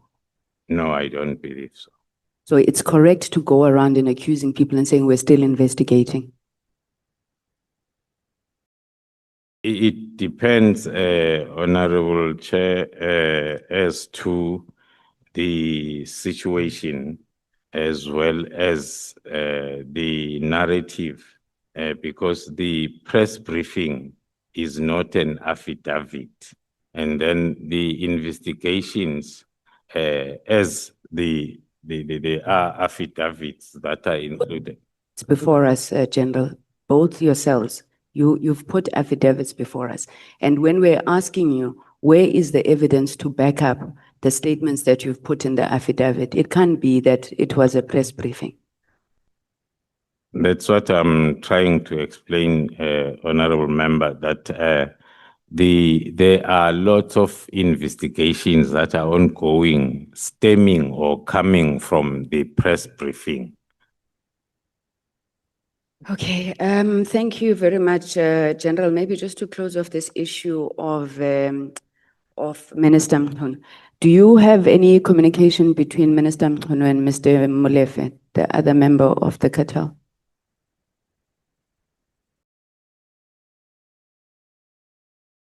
I'm trying to think deep and run through the investigation route as to where one can locate that part of investigation. But in terms of this submission, it's not included, but it is the subject of investigation on the main cases. Okay, General, I've got 3 minutes left, so if you could please work with me, I'll try to be very quick. Evidence of corruption of the judiciary, if you could just speak to us, because there's a lot of allegations that have been thrown by SAPS as well against the judiciary. What has been done there? And then my final question, in the event I'm not going to come back, what is it going to take to fix these problems at SAP, which some of us believe are linked to personalities, but what will it take?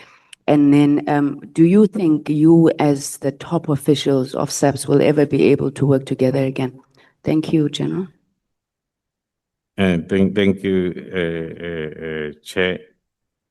To work together, maybe starting from the end, reversing, working together, it's still possible, and it has been there for a very long time.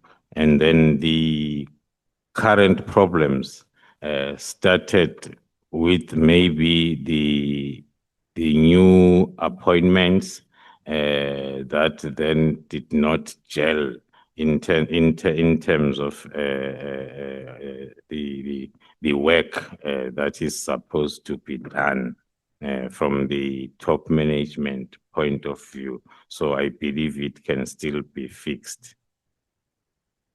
Corruption against the judiciary.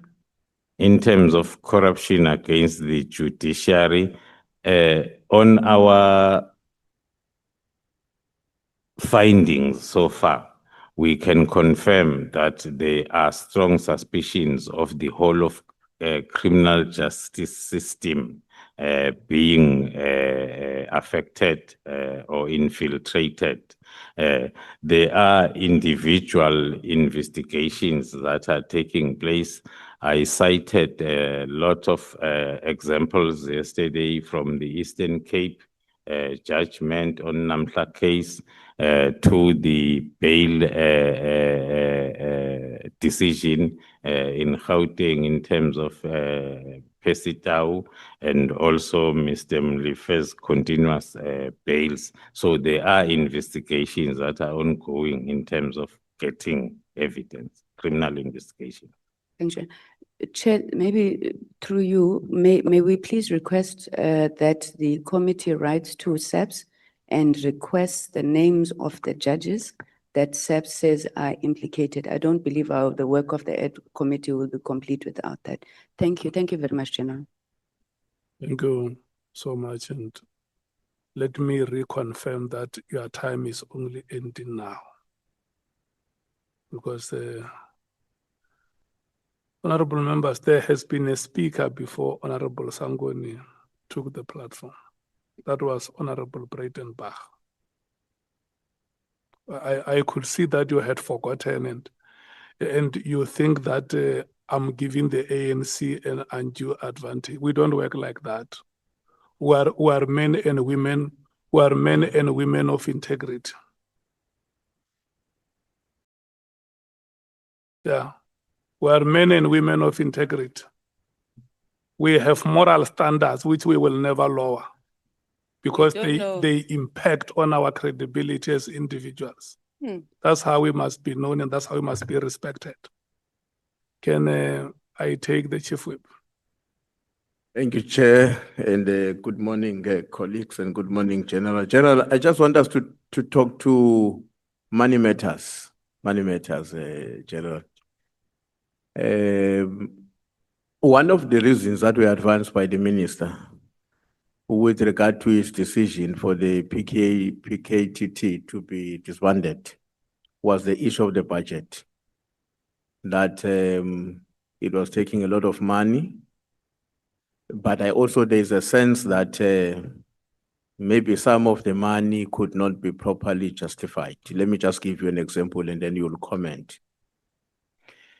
For instance, we have it on record, having listened to many witnesses who came before us, including your CFO, that for a period of 5 years, up to 2025, February 2025, you have already spent over 100 million rands on overtime. And it's broken down in the following way: 2018, 19, 17 million, 19 and 20, 26 million. Maybe when you comment, you'll also indicate why does it fluctuate the way it does. 2020 to 2021 is 21 million. 2021 to 2022 is 14 million. 2022 to 2023 is 15, 23-24 is 3.6, and then the last one is 13 million.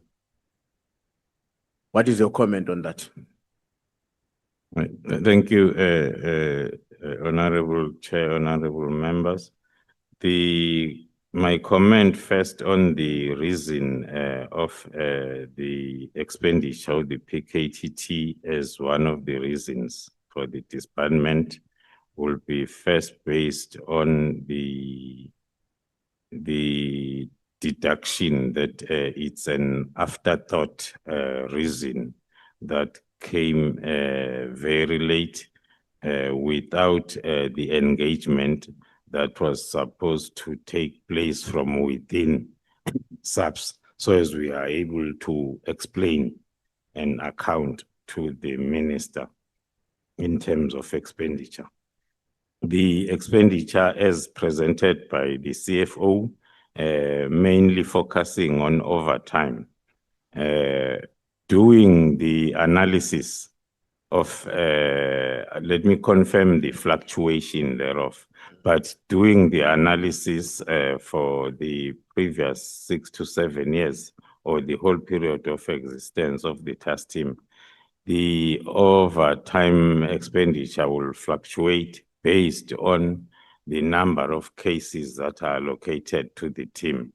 There is a time, although I won't remember exactly, when there was a discussion in terms of increasing the allocation of overtime budget based on the reason that the team, especially the investigating officers, the number remained the same.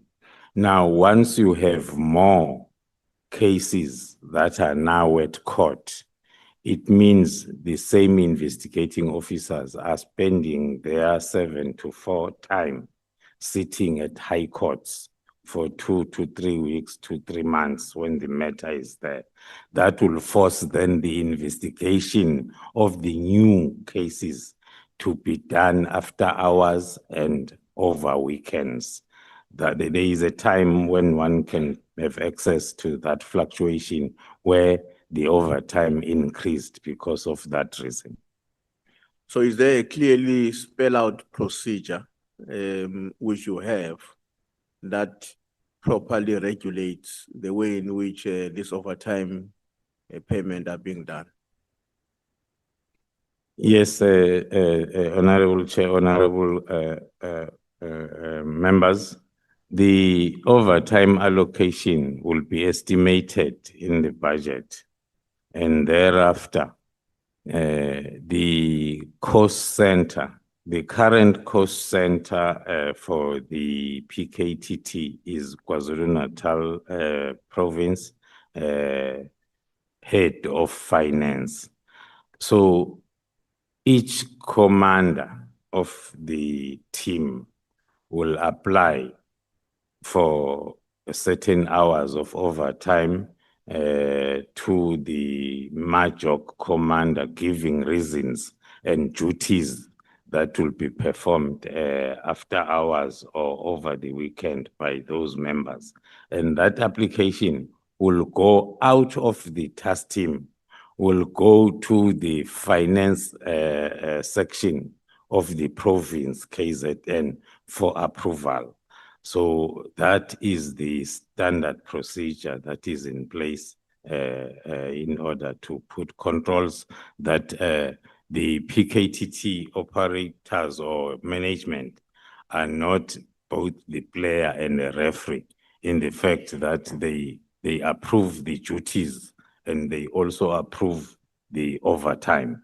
So they will approve the duties to be performed after hours or over the weekend and submit to finance in KZN for them then to approve. And that approval first gets the recommendation by the provincial finance head, and then it will go to the deputy provincial commissioner crime detection for final approval. That is the standard procedure. Okay. Gerald, what is meant by, in your budget items, there's something that is called cell phones, consumables, and Section 205. Maybe I'll understand the consumables being the airtime, data, and all of that. But what is meant by 205, Section 205? Yeah, thank you, Honorable Chair, Honorable Members. It's a short word that talks to each and every investigation will need then the part of the investigation talks to the application of communication data through to the service providers. So that expenditure is for, I can't remember which service provider, I think it's Telkom, that is selling us as the police or as government that information. Others then are giving it for free, but then you need to provide consumables like the discs to save those bulks of communication data. But the cell phones, they are not procured annually. So, or they are procured annually. So if I'm a member of a PKTT, I have to make use of a cell phone, and you give me today. Are you giving me another one next year, or I have to remain with the same phone? No, that's a consumable based on the monthly fees that are paid on a contract. Not the handset? Not the handset. Okay. In your affidavit, General, you are arguing that beside the PKTT, there are other task teams which are in existence and also using a lot of money. I think you made an example with the wine on mining, about which you said so far it has probably used close to or just above 1.1 billion. Now, and you are saying if the concerns of the minister were really about the money being used, he should have considered that as one of the task team. And they are also saying the minister himself, created another task team in December, which had to deal with taxi violence in the Eastern Cape or somewhere. But the main contention there, your argument, is that therefore, because of those reasons, you believe that it was not appropriate for the minister to use the cost of the PKTT as one of the reasons for him to suggest that it must be disbanded. What is your understanding of, let me put it in this way. The state can allocate me R1 billion as an example, and I account for it effectively and convincingly such that AG and all state institutions are happy, but then give you 100,000 rand and you fail to account for it. Let's not deal with the value for money, but just accountability. You are unable to account for it. Don't you think that the minister might be having a cogent argument in relation to the method and the way in which the money for PKTT is being or has been accounted for compared to these other ones, never mind the figures, which may be more or less the same or even one being above. Yes. No, thank you so much, the Honorable Chair, Honorable Members. The reason why we are scrutinizing, I scrutinized that reason for my affidavit was firstly to show that it is my belief that it's not true when you refer to the political killings task team. The budgets for all the interventions are assigned to the particular cost center that is responsible for accounting for each and every cent. So the CFO is the chief of all the cost centers.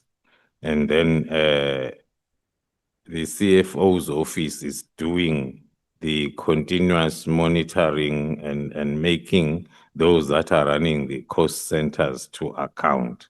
So the expenditure by the political killings task team is not different from the expenditure from any other task team. The scores are the same for accommodation, for meals, for S&T allowance, for overtime is the same throughout. And the central cost center in Pretoria is the one that is monitoring then the expenditure by these task team. So the PKTT is not a standalone team that is spending this money differently or treated differently or given the money. No, the expenditure and the scores are the same across the task teams. The reason why we are flagging the new task team for December that was initiated during the tenure of the minister, firstly was to show that the task team approach is not something that you can get rid of. Task teams will always be needed as and when there is a need, where you need to attend to a problem that needs the task team approach.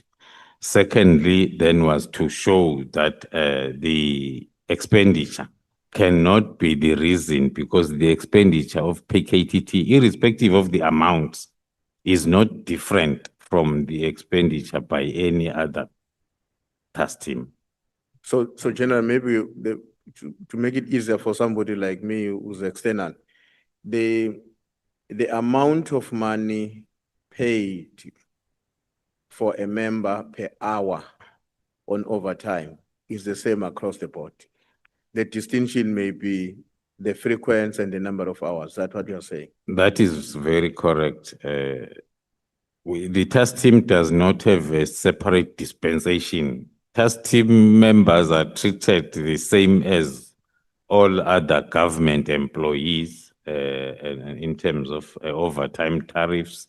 The difference might be hours. So where we witness a jump on the budget, a fluctuation on the budget, what is the best way for us to understand that? How do we explain it, or how would you explain it to us?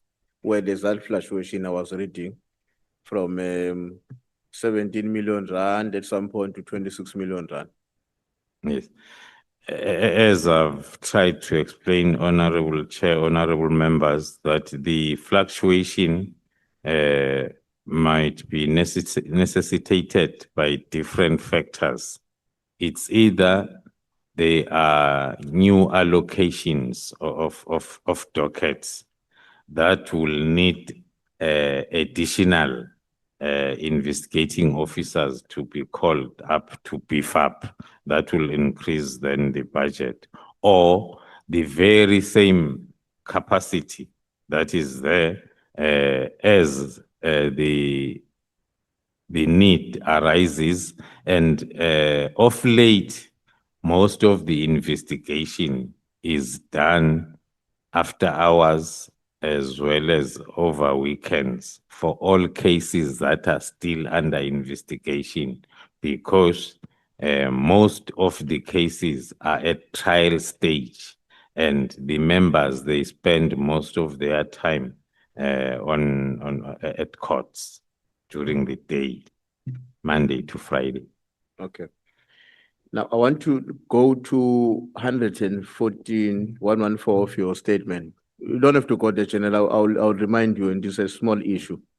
Lieutenant General Mboto's office had received an inquiry from an individual that members of the DPCI were conducting an operation at the residence of Mr. Katiso. Who was the individual? The individual claiming. Have you ascertained who was that individual? That is coming through you, Chair. That is coming from Brigadier Mkwena's affidavit, who then I think Captain Kruger, according to Captain Kruger, he was told by Brigadier Mkwena over the phone and advised that DIVCOM, Lieutenant General Mboto's office had received an inquiry from an individual claiming to be members of the DPCI. So it's a long chain of hearsay. Then the individual that would have called General Mboto, according to our investigation on that chain, is the former national head, who is the one who then informed General Mboto to attend to that complaint. Okay. I'm not sure whether you have made any comment anywhere else, but in your affidavit, you're making references to Officer Mokhatle. You remember the Mokhatle from JMPD. What do you make of that character? The character, based on our investigation up to so far, talks to those members that are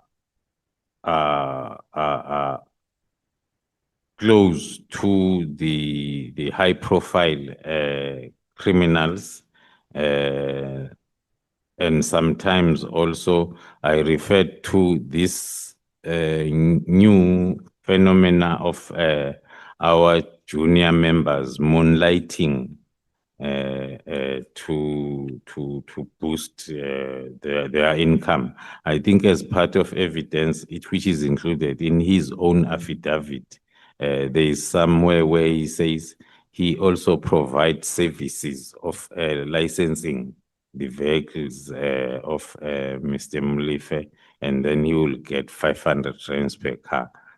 So there are different services that one is deducting from his affidavit that he is providing, like the services he provided on that day, on the 6th, when he drove with him to look for the suspicious vehicle, circulate, identify it, and give that information back to Mr. Mlife.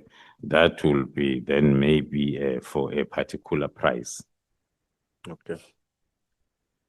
On your statement, on paragraph 237, there's a very interesting line there, General. It says, leaving the suspicion, the last sentence, leaving the suspicion of the PKTT's mistaken identity. It's on page 74, paragraph 237 of your statement. The last sentence there, it says, leaving the suspicion of the PKTT's mistaken identity. So my question, what does that phrase mean? And the second question would be, do you think that the minister acted consciously to aid or in support of the nefarious activities of other people that wanted to do certain things that are wrong, or the minister might have acted in good faith, unknown to him that his actions were at the service of other forces with wrong intentions?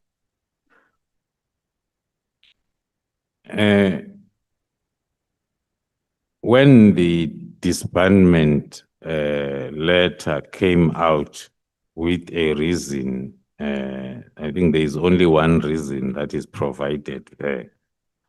One then would stick with the suspicions of PKTT's mistaken identity, coming from the fact that the minister might have acted then based on those wrong advices from people that wanted the PKTT to be disbanded.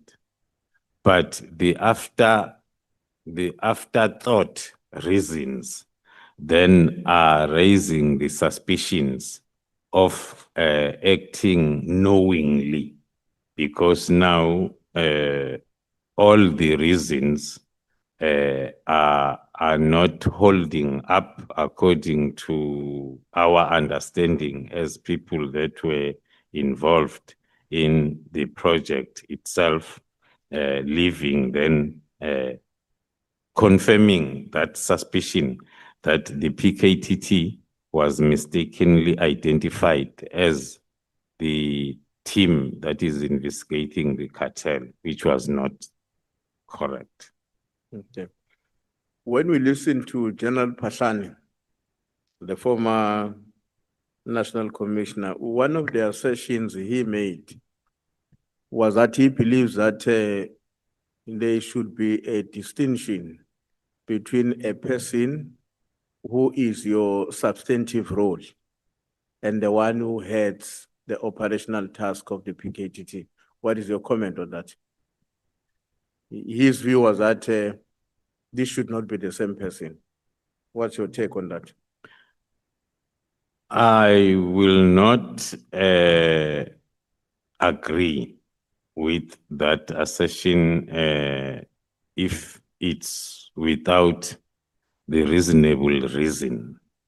Up to so far, I look at that assertion as being personal, because there has been nothing wrong with myself or anyone else having those added responsibilities, as it's the case with most of the senior management in the police. You are appointed as the head of a particular component, and then you are assigned, and then other temporal duties that you need also to perform. As a divisional commissioner responsible for crime intelligence, I would imagine that is a strategic responsibility which requires you to provide a strategic direction for the country in its entirety. Without having been a police officer, because I haven't been, I'm assuming that that should be a very demanding charge responsibility on its own. And then you have this other role of a PKTT coordinator, which I suspect is operational. To what extent does that leave you with sufficient time to respond to the strategic responsibilities you have at that level when you are also seized and engaged with operational matters of the PKTT? Thank you, Chair. Maybe then this is the opportunity for me to further expand on why I believe that that assertion is personalized. I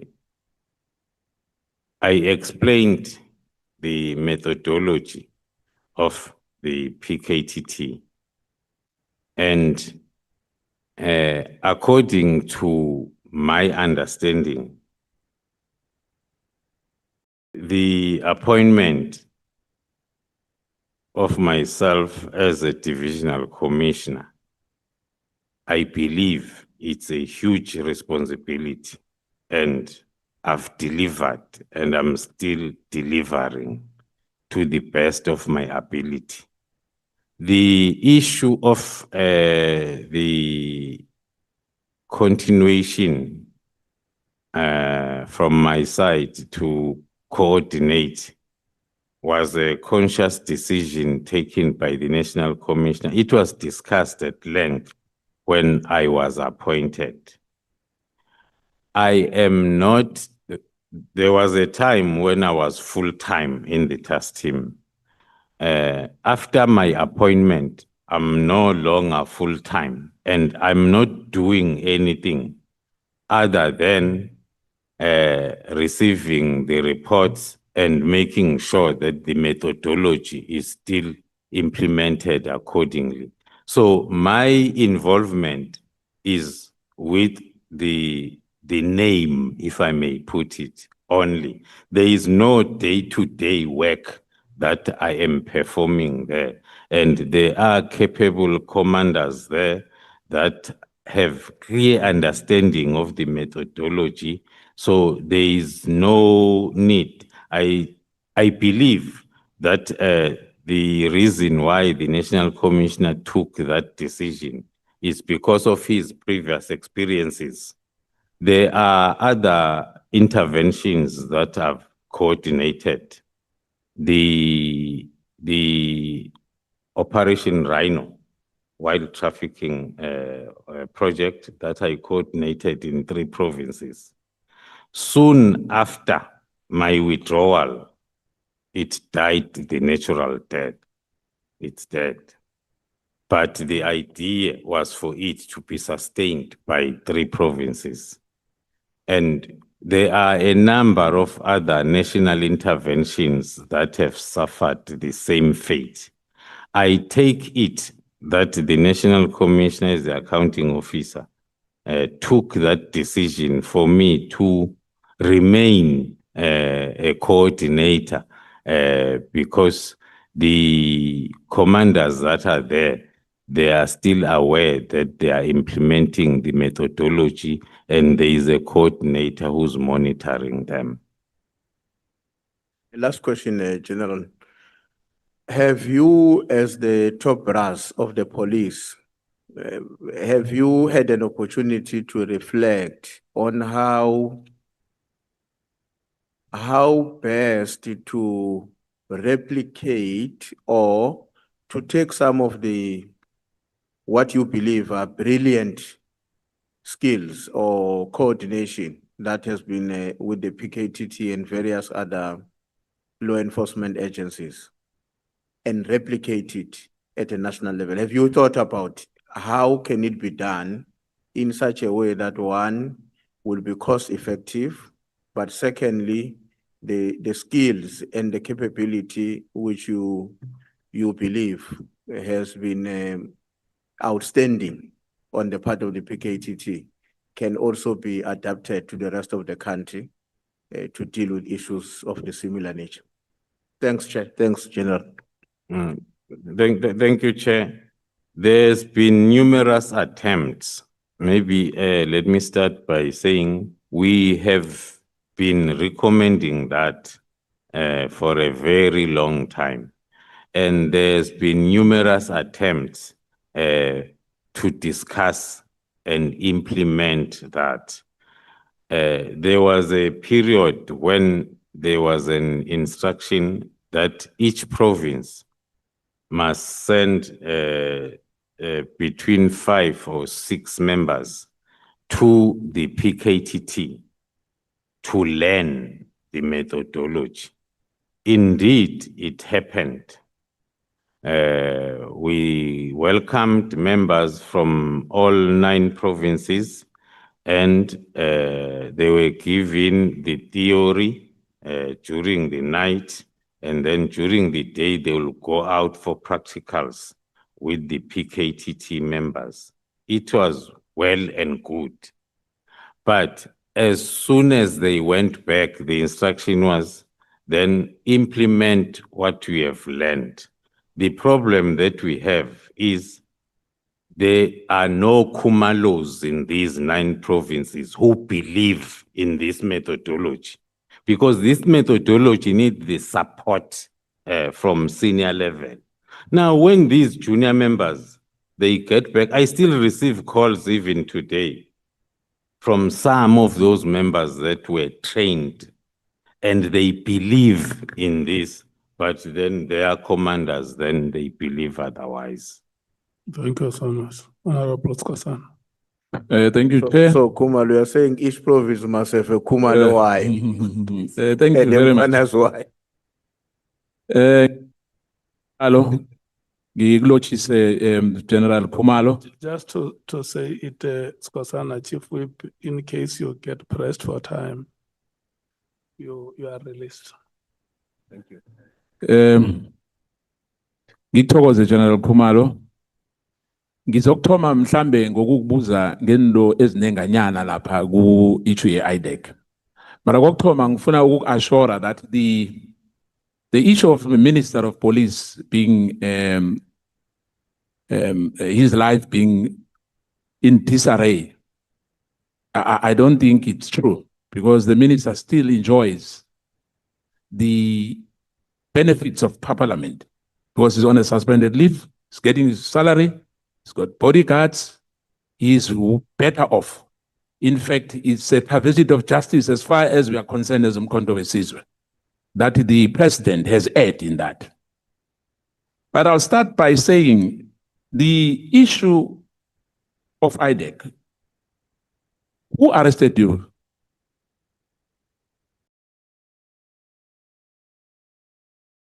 It was a team from IDEC led by a senior investigator, Sunil. Is this the same individual previously mentioned being part of the alleged rock unit at IDEC? Yes, based on the evidence or discussions that have followed, yes. Honorable James reportedly mentioned to Andre Johnson, the IDEC head. Do you agree that maybe the rock unit is operating with IDEC? Or that institution is not independent? Or is compromised? Based on our experiences of late, we agree. I agree. I personally agree. Thank you. That's the case. You mentioned that you were prosecuted by IDEC. This unit was reportedly granted powers to conduct inquiries, gathering information, open cases, investigate, and prosecute. In your view, should we as lawmakers review that?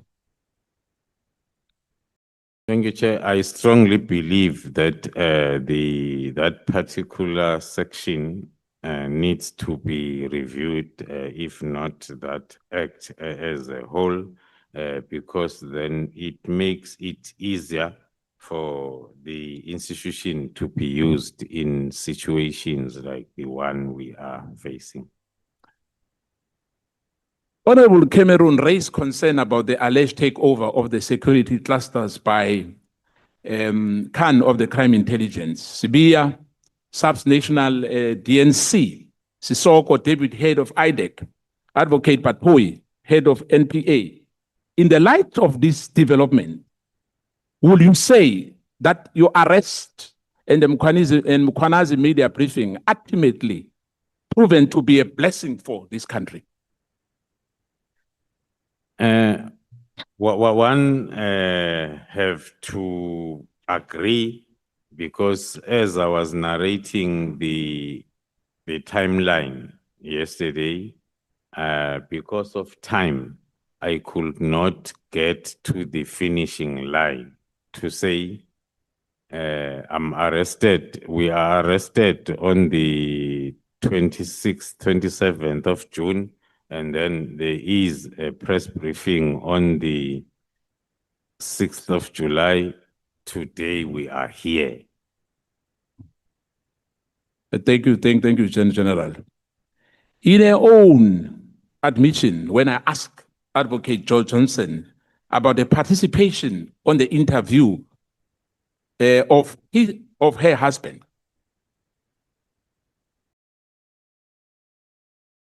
and point scoring process involving her husband to be appointed as the crime intelligence. What's your view on that, in short? By failing, let me just finish it by saying, by failing to recuse herself, she improperly influenced the outcome, creating a clear conflict of interest and breaching her duty of impartiality. That constitutes serious misconduct and abuse of authority and may attract internal disciplinary action or manipulation if is proven as a criminal liability. Do you agree with me on that? I do agree, it's highly irregular. There was definitely a breach of fiduciary duties, yet you were not criminally charged on HR matters before the internal process. Do you need any help, from anyone in that regard, according to you, in terms of how you were arrested? What we have been taken through the processes, because we are not different from other employees of SAPS. We have been temporarily transferred out of the environment, and then there's been investigation departmentally conducted, and we have been cleared. When it comes to the criminal part, we have successfully opposed the bail condition that, according to us, was encroaching to the departmental processes, which was like suspending us indirectly. That says we must not go back to the offices. So we have successfully fought that part. The only part that is remaining now is for us to go on trial. We'll appreciate that opportunity to go on trial and listen to the evidence led, and then we defend ourselves. Coming to the issue of Brigadier Nkwashu, you said that he took food and clothes to Katiso Molefe while he was in custody. Is that true? That is correct. We have affidavits and evidence talking to that. Is Brigadier Nkwashu charged as we speak here? I won't be in a position to confirm the HR-related processes. From our side, we submit reports to the accounting officer, and then the accounting officer then will deal with those reports the normal way, like referring them to the HR department to institute actions. Don't you think that it will be fair that Brigadier Nkwashu be charged for what he did? Everybody who, according to our information and evidence, interfered and is still interfering with our operations needs to be charged, both departmentally and criminally. And there are investigations that are ongoing because the interference has not stopped. It's continuing every day. Coming to, I know that this matter is in court. The Senzo Mchunu case investigation, it was intelligently driven investigation, am I right? Not sure, honorable member, because I was not involved in that investigation of Senzo Mchunu case. So the issue of Gininza, you don't know, it was not approved by you. No, it was before my time. Now that we know that a country relationship, a corrupt relationship with EMPD, the issue which you've spoken about and is on your affidavit, that a JPE member, I think Mokhatle, is taking 500 rand from Mr. Mulife for registering cars. Did you charge Mokhatle for that? Because that's criminal. The process so far, we have submitted the report to the department, which is JMPD. From our side, that is one of the dockets that are with the NPA for decision.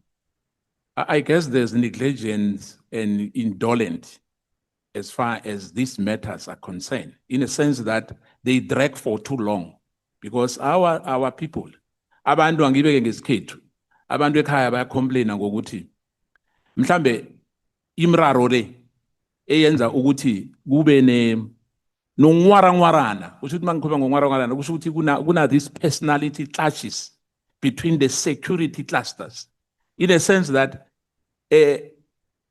abantu abasana confidence ngendlela izinto ziragwa ngakhona la ekhaya, ngikhuluma ke ekhaya, ngikhuluma nge South Africa, ukuthi when it comes to the judiciary, in fact, one member, unfortunately, we spoke about the issue of the judiciary for a very long time. He's been complaining for years that the judiciary is corrupt, the judiciary is captured. And as we sit here, we know today that there's one judge who's on bail in the issue of Usandlane. I think it's a church-related matter. But she's not the only one. And I guess that as a core committee, it's not about you, General, on this one. We have to take a decision on that matter, because we can't make allegations and it ends as allegations. I know that Nina njengabantu abantu kanjalo aba responsible for the safety of South African citizens.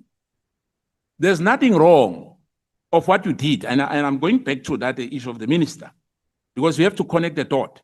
The court will decide whether a right investigation of what, or let me put it, your findings, whether we are correct, is not upon you. Your job is to investigate. And hence I'm saying to you, there's nothing wrong of what you guys did when it comes to the issue of the minister, because the issue of disbandment as well, whether Mukhotsi, Ket Matlala, and General Sibia were, according to the statement which you put before us. For me, from where we are sitting as Umkhonto Wesizwe, we believe that there's nothing wrong which was committed by you as an investigating officer or any state agents, because those are investigation. You haven't judged the minister as yet. The court will decide. And hence I was saying to you earlier, there's nothing wrong with that. But coming to this General, I'm going to pose a few quick questions for you as well. I'm going to say to you, because I don't want, in fact, let me just leave the matter of this PKTT, because we've traversed that matter on several occasions with different witnesses here, and my colleagues have done so earlier. But I can't ignore it, because you remember that in March 2024, given that the IMC was not briefed, can you help us to understand what does it mean for the minister without consulting SSA? Because remember, it was not only SAPS. In one word, was the minister correct to disband the PKTT without these other agencies? As per my response in my affidavit, I will still maintain that according to my view, it was not correct for the minister to disband the PKTT the way it was disbanded. I will agree with you on that, because when you look at KZN, I look at your statements here, the killings of traditional leaders and political activists. And besides that, there was a task team which was established, I think a month earlier, before this task team was disbanded, which for me means that there was an ulterior motive. But the court will give us the facts if we are right, as this matter is still an ongoing matter.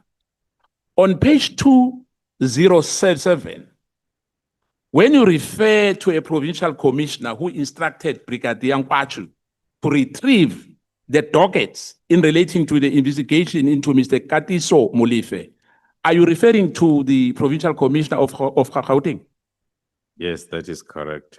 Is that a normal procedure for a provincial commissioner to intervene, specific with criminal dockets, to the extent of even threatening a member of SAPS and intimidating them to take action on what seems to be an operational questionable instruction, as you agree that I'm not sure, let me not put weight into weight. Is it correct for the provincial commissioner to do that? It is for that reason, Honorable Chair, we included that on our timeline that is raising suspicions, because there are lots of unfamiliar actions that are coming then on that instruction of the 16th of April. The provincial commissioner is supposed to do that through the deputy provincial commissioner responsible for crime detection. In relation to Matlala's phone, I want to, I think, try to find out about this, because Advocate Johnson was here. Did Advocate Johnson lie to the committee? Let me say this on record. When she gave evidence that the phone was tampered with, why do you think she will come here and mislead the committee? And what motive, in your view, was he trying to get from the committee here? The assertion by the head of IDEC made one to grow in the suspicions of the whole event. As I was narrating, we were busy with the downloading of the phones, but then the pressure that we received through the National Commission from IDEC to hand over the phones.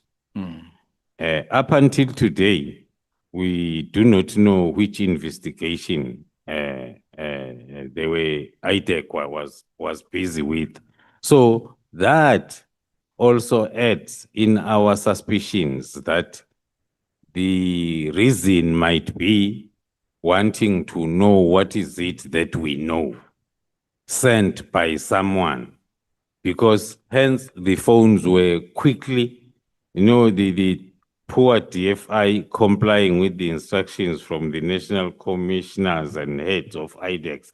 That's why the phones had to package without switching them off, because it was, but up until today, the only thing that I instructed, that I had power to do, I said, investigating officer and the commander, you sit. You don't get out of the room when they download. until they were done. They must reseal in front of you and hand. It happened within 2-3 hours. But that raised suspicions from us as to what was the reason. Somewhere in other circles, there is a question, what is the rush? Because if you have been investigating Ket Matlala and you hear that there is a team that has charged him and they are in possession of his phones and they are still working on his phones, why can't you wait? Thank you. And thereafter you request. So it's those facts that makes us include issues like that in my affidavit. Ket Matlala mentioned several people, you know, when we visited him at the Hoshimamburu, that he was close to both General Shibiri, General Sibia. He then said General Sibia is the most powerful job at SAPS because he's able to redirect any target. Is that true? It's a misinformation and misplaced. Or it does not have those powers to redirect any docket. As a Deputy National Commissioner Crime Detection, he is responsible for the policies as well as to ensure that that function takes place. But people that are owning the dockets starting from lower level, first is the station commander. That's why then each and every case is given the station name. And then from there is the district commander to the provincial commissioner. At national level, we do not have a police station. There is no case numbers for as divisions. So in other words, with those 121 dockets, General Sibia was completely wrong to have ordered those dockets to where they were kept for 5 months. In my view, yes.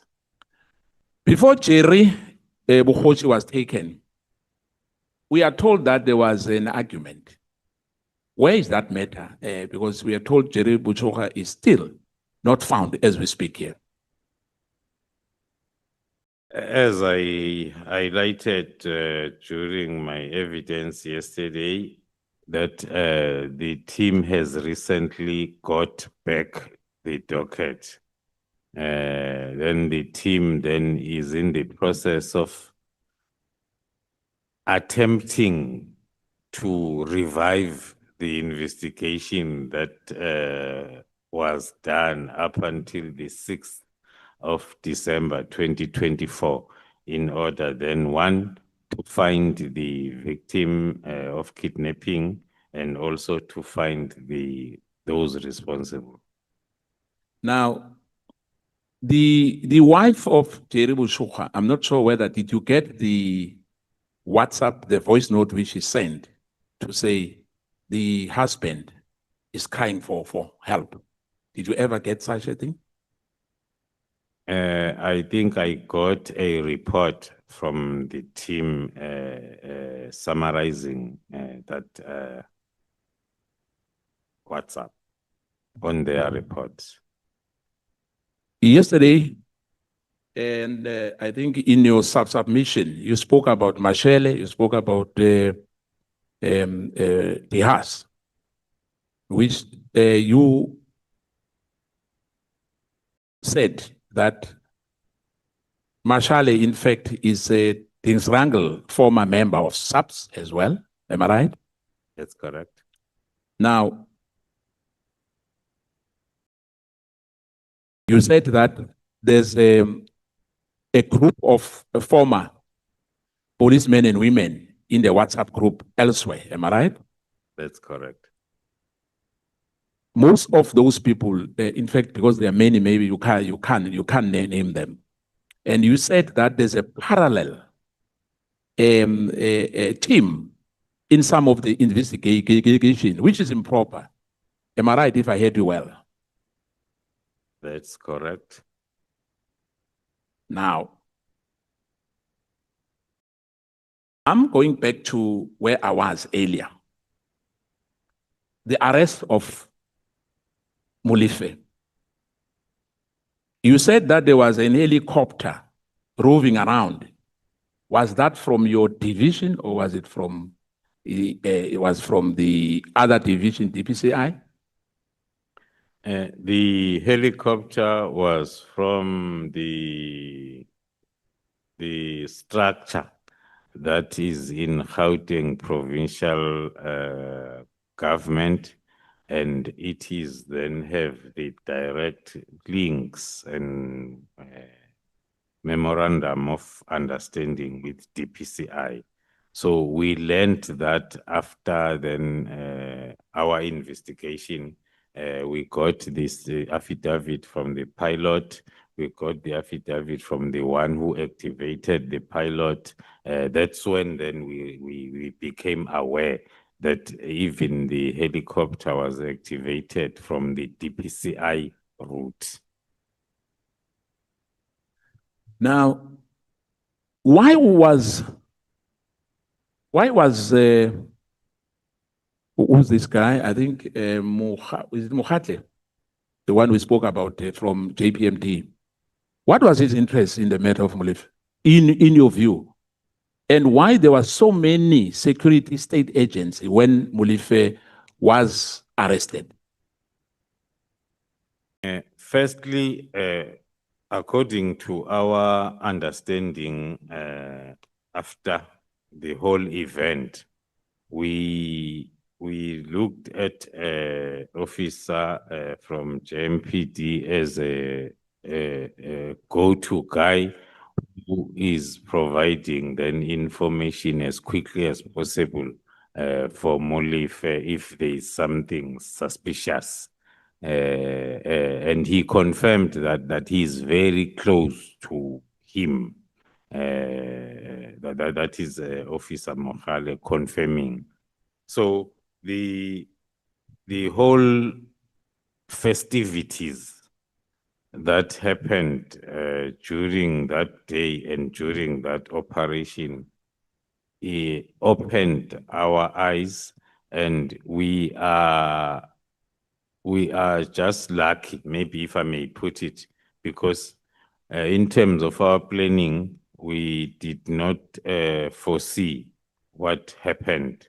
We had very few members there that were outnumbered by the sympathizers, private persons, the security detail of Molefe, and the DPCI contingents and the helicopters and so we were just lucky that there is somewhere in my statement, my affidavit, when I say if it was not for PKTT, Katiso Molefe will not have been arrested.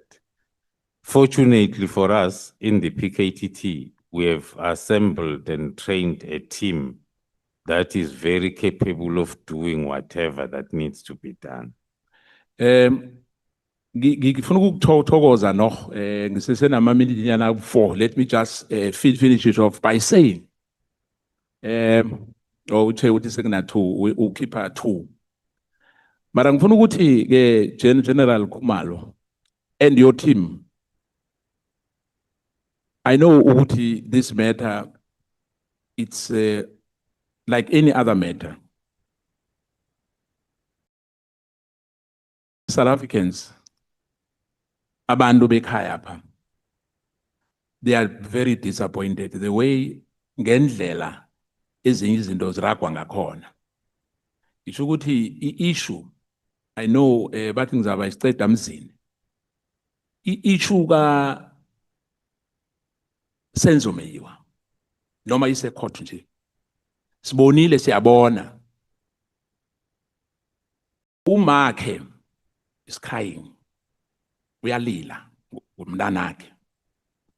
Ukuthi tot namhlanje akahelebheki noma indaba leyise court, because ngathi babona ngathi amapolisa idocket leya bayimorosa. Kamanye amagama kube ne interference when it comes to idocket. I know ukuthi ngu-divisional head we-crime intelligence, nguwe ophethe i-crime intelligence. And akunento ongayenza, you can't interfere in that matter. Mara ngibawa ukuthi udlulise ngoba ngayidlulisa into le ku-commissioner. Ukuthi amapolisa sewabawa ngoba abantu bekhaya apha bathembele kiwo for ukuthi baqale into zabo. Kungaba kuhle ukuthi kiyo wonke ama-case akhona akhakha basiphathe kuhle ngoba sithindeke kakhulu izolo masizwa uthi almost 90% yamapolisa eGauteng akhona endweni ezithinteka nalabantu abenza izinto ezirong. Ingebengu nabantu laba aba-extort abantu nje abenza izinto eziphumile ezingekho emthethweni. Lethu lokugcina lithi akunento wrong amapolisa enikwenzako because remember manibopha umuntu ama-allegations lawa khona ikhotho ezayenza into leyo. In other words, I'm saying there's nothing wrong about, I want to emphasize that. I've got nothing against the Minister of Police. It's not personal, but there's nothing wrong as far as we are concerned as Mkondo, up to what we have seen now. Ngoba uGeneral Mkhwanazi ngezi-6 zangoJuly akunento wrong ayenzako, usivula amehlo sonke and sibawa ukuthi nimhelebhe nibe nesibindi. Akukho lula ukuthi ingihuluphelo zabantu abanzima in this country, the wishes of our people and their dreams must not be in vain. Ngoba sithembele kunina ngaphandle kwenu asikakaphephi. Ngalawo magama ngithi man nibambelana la nibambe khona ngithokoze Mgcinisihlalo. Thank you so much, Honorable Skosana. But muja morago ke kgosi. Sometimes we tolerate you as the last speaker, hoping that you will say the last word and you end up taking a minute. Before we conclude, we are going to give to Advocate Arendse. I just want to check one or two things with you, General. Advocate Batoi, when she was here, she said to us that the reason why investigations could have been jeopardized in the Senzo Mchunu case was because there were multiple teams from the SAPS that went there doing parallel investigations on one case. And you say to us here that when you were dealing with one case, there was a situation where the Deputy National Commissioner also appointed a parallel team to go and work on the same case, and eventually the docket was even taken away from the other team. Did I hear you correctly? That's correct, Honorable Chair. How rife is such a practice on cases? Because now we have more than one cases where something like that happens, where you have parallel teams investigating on the same cases. How rife is that in the SAPS? Thank you, Chair. That is very rife. The investigation has become now an opportunity to do wrong things, depending as to especially the high-profile investigations, because there might be a team that wants to get in so as then they further their negative objectives of extorting monies from those that are or might be responsible. So that is rife. Hence, The methodology of the PKTT, as I've been explaining it yesterday, there is only one investigating officer and the rest are experts, and they are all owning that docket. One of the reasons why it's not easy for us to implement this methodology that will help on the issue that Chairperson is raising is it makes the chances of corruption, this approach makes the chances of corruption to be very slim because there is no IO who's owning the docket. The docket is owned. In fact, the accusations that I've received is I give the dockets to people that are not investigating officers. The docket remains with the analysts that are unpacking it every day. When the IO comes back with a statement, they take that statement and then they analyze it against all the evidence that they have in their respective analysis fields. So the docket is owned by the whole team, is not owned by. So Khumalo is a problem with the PKTT because this methodology that is implementing makes it impossible then for that tendency of removing the dockets to whichever team that you will want. So the involvement of this supernumeraries, because I mean, you can imagine once you have more than one team, it means the numbers are unnecessarily bloated in one case.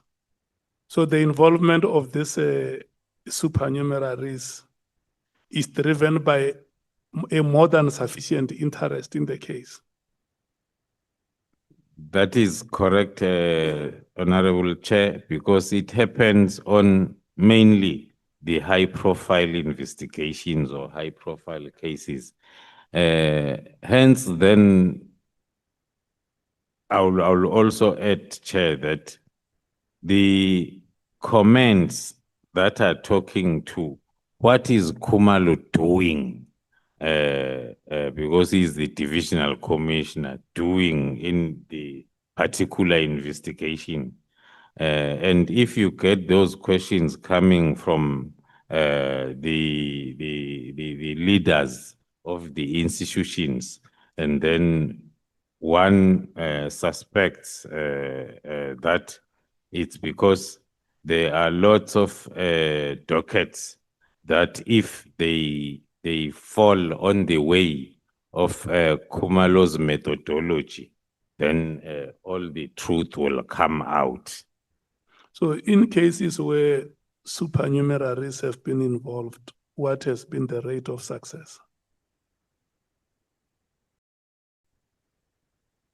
On the high profile? Yeah. Because you can see now the picture you are giving us here that there is competing interest from members of the SAPS themselves. So how does that impact on the success of the case? I'm here looking for justice. Yourselves in the office are jostling for space in my case. What is the prospect? What have been the prospects of success in cases like in such high-profile cases? The chances are very slim, or if they are successes and they will be having challenges like in the case referred to by the honorable member, the Senzo Mchunu case.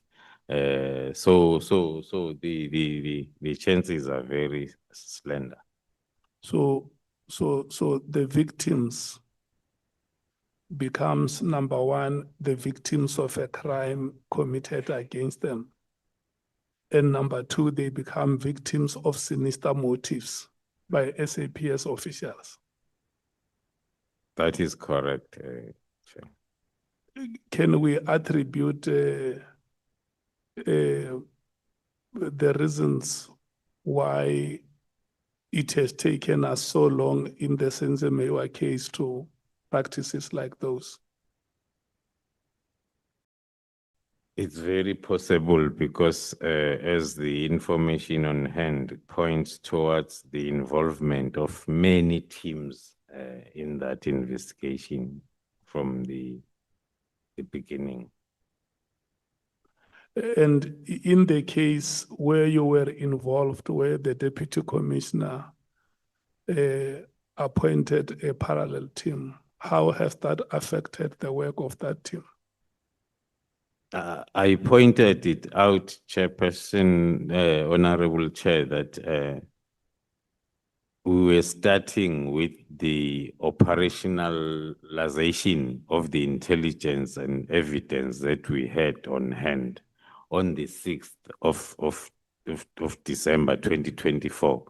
Now, when then we were halted, and then it affected the investigation because now after almost after a year, that docket is coming back, and then we have to go back and check as to what is it that is still there. It's like starting from scratch. Honorable James has asked you about the 2021 case at the Durban Harbour,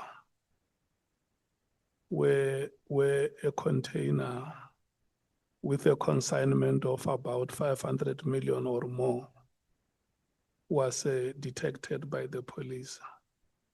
Do you still remember that incident? Yes, I do, Honorable Chair. Did I hear you properly that the consignment from the container was offloaded by SAPS officials? It was the statement by the honorable member, but I concurred with her in terms of the reports that we have. You are concurring with the statement that she made? Yes, sir.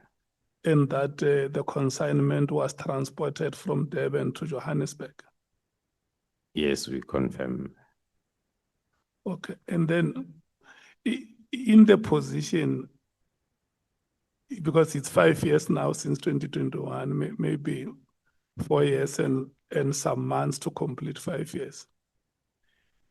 In the position that you are as the divisional head of intelligence, can I assume that you know those people who, or any person who would have been in that position before you? Can I assume that those officials who offloaded the consignment and transported it from Durban to Johannesburg are known in the SAPS or to the authorities? Can I make that assumption? Yes, we can make that assumption, Honorable Chair. And then are those officials still in the employ of the SAPS?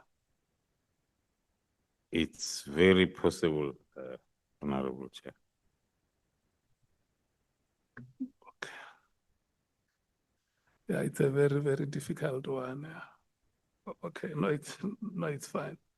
Let's move to the next point. And this one here was made by yourself when you were responding to some questions raised by Honorable Sangoni. You say that we have picked a lot of people that have interacted with Mr. Matala on exchange of money. Is that correct? That is correct. Among those people that you have picked are the SAPS officials? That is correct, Honorable Chair. And amongst those SAPS officials, would there be those that would have received money from Mr. Matala? That is correct.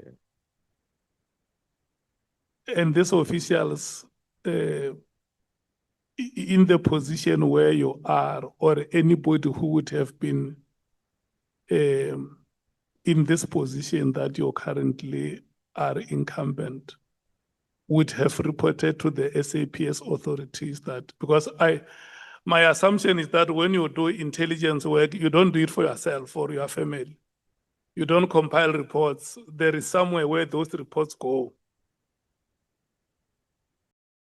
And obviously the authorities that are reported to have this information about these officials who transported a cocaine consignment from Durban to Johannesburg. They know about another set of officials who will call and say, hey, Meneer man, hey, go to Shenyana, man.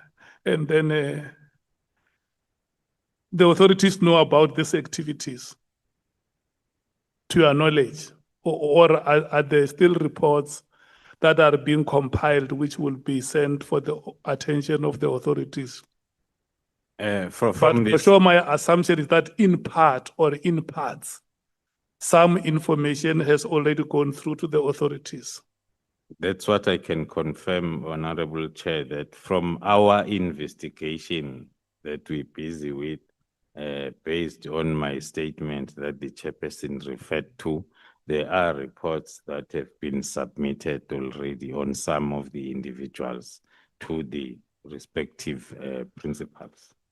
Now, let me talk to your conscience now, because when she asked you a question here about any possibilities or prospects of you working together in the SAPS, you said, yeah, no, we still have a chance that we can work together. Out of conscience, let's say you put a helmet of integrity on your head and a badge of conscience on your chest. Can you walk into a boardroom of the SAPS and draw a strategic plan for the SAPS with me that you know that this is a confirmed criminal?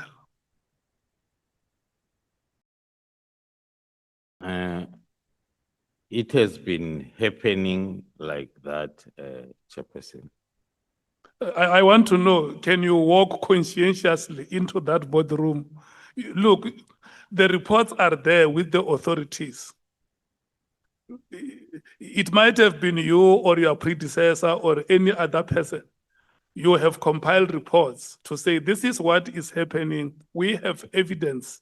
We present it before you. Then an honorable member of parliament said, General Khumalo, is there still an opportunity for you as the leadership of the SAPS to work together and salvage this institution and make it an institution of choice or a servant of the people of South Africa? You said yes. Yes. So now, as a conscious citizen or an employee working for a government that seeks to achieve developmental objectives, how do you consciously walk into a lion's den? You know there is a mother, a voiceless mother, vulnerable, who does not have anybody to stand for her. With the information that you have, you know who killed her child. And the person who killed that child or people who are in cahoots with those criminals, they sit at the highest echelon and plan a strategic, what do you call this, APP, an annual performance plan of a department, and say, this is how we are going to fight crime as the SAPS in the country. How do you, General Khumalo, how do you consciously walk in such corridors? Thank you, Chair. What makes me to respond positively was because one looks at these processes that are currently on and the stance that some of us have taken, that if we can then resolve these issues and we remove those that we have identified as being then on that other wrong side, we are still positive that we can turn the corner. I'm asking you the last two questions. First of the last will be, how long or based on your observation or assessment of the way the SAPS currently operates.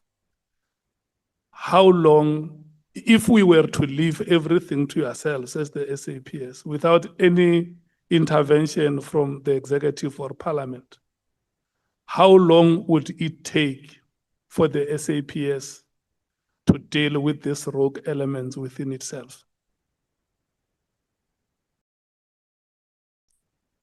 Or is there any opportunity that by itself, without anybody's intervention, is there any opportunity that the SAPS can deal with these virulent elements? It's not easy to determine the timelines, Honorable Chair, because it's a process. If the matter has to follow the criminal route, we have been talking to the criminal justice system, and there are these parallel structures throughout the criminal justice system that are created.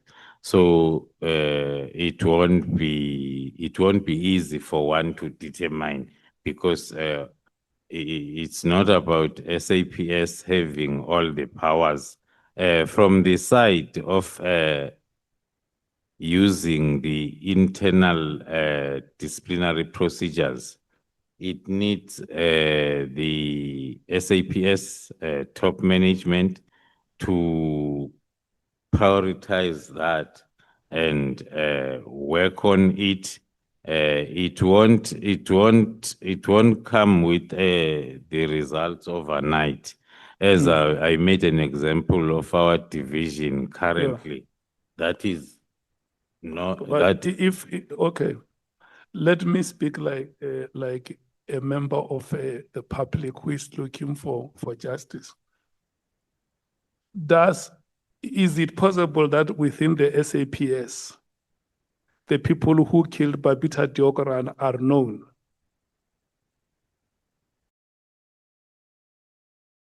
Within the SAPS, it's possible. Is it possible that the people who killed within the SAPS? Yes, it's possible. Or officials of the SAP, it is possible that one of the officials of the SAPS knows who killed Babita Deokaran? It's possible, Chair. And is it possible that within the SAPS, there is an official who knows the people who killed Witness D? It's possible. Is it possible that within the SAPS, there is an official who knows the people who killed DJ Waras? Very possible again, Chair. And many other victims whose names are not being mentioned. Yes. Is it possible that there could have been SAPS officials involved in the murders of those victims? Looking at the. You have just mentioned the murder of Swart, Yes. that there was an SAPS official involved. That's exactly why my response has been a yes, because I was saying, looking at our experiences, in one of the cases, I think there are about 3 or 4 cases, political related cases in KZN, we had 2 members of the shift that was hired as Like the hitmen. case of Sindiso Makaka, Yes, where you say that the gun that was used to kill him comes from crime intelligence. it's all those experiences that makes one to respond positive on your questions, Chairperson. Okay. So my last question to you would be then to say, in the light of the picture that you have presented before us, the shenanigans that happen within the police officials themselves, and the escalating levels of crime where the onslaught against the public goes unabated. And with the seemingly state of paralysis that is there in the SAPS, because it's like it has been disabled. It can't arrest criminals, but it knows who the criminals are. what are the recommendations that you are making before this House of Parliament? That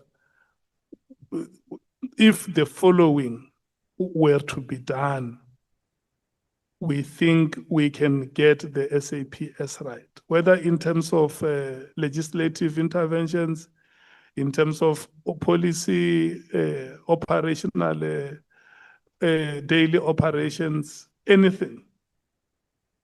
What are the strategic interventions that you think can be done to help the SAPS to be an institution of choice for the people of South Africa?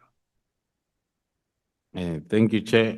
Is firstly, according to my opinion, is to continue cleaning out the rogue elements, uniformly so, within the whole SAPS, so as then we can be able to start to have a clean SAPS that is going to focus on the same goals, other than the current moment where we have all these problems that are related to issues of integrity. And in terms of oversight, I will also, that's why I was reluctant to answer the question that talks to what is it that SAPS alone can do, because there is a need also for the strengthening of the oversight without duplicating, but strengthening it such that then it's able then to give the proper strategic overview of whatever activities that are taking place within SAPS. But how manifest is this to the provinces?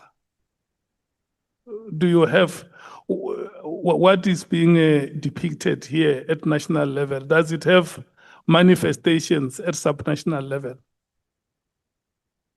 It's possible, but one then is not having the picture currently, but it's very possible. Okay. Advocate Arens. Thank you, Chairperson. Fortunately, I actually just want to feed into or pick up from those questions you posed to General Khumalo, which I think are critical. And hopefully it's a sign that as we complete this final phase, we're thinking of possible solutions and what remedial action we can propose to Parliament. So just in relation to that, I've got a very short time, General, so I'm rather going to put these questions to you, and hopefully you can capture them and respond. There's a clear divide within SAPS at senior management level and seemingly also through the ranks, given your testimony yesterday that some 90% of the Gauteng officers are somehow working for or connected to the cartel. And this is also clearly apparent from the witnesses that have appeared. Some of these witnesses, like yourself, like General Mkhwanazi and others, and there's also other witnesses who have been in the system for years, who now express support for General Mkhwanazi after his 6 July media announcement. Was this discontent or tension within SAPS, was this brewing for all this time? Was it evident to you as someone who's been in the service since I think the early 90s, 1991? Has that been the case?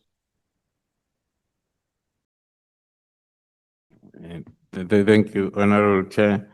The response, as one was growing within SAPS, you are exposed at the level where you are. So one was an operator for a long time. Then when you get to strategic levels, and then you start then realizing that there is somewhere where I made an example of a chocho by a constable or a sergeant underneath the tree there in the rural areas.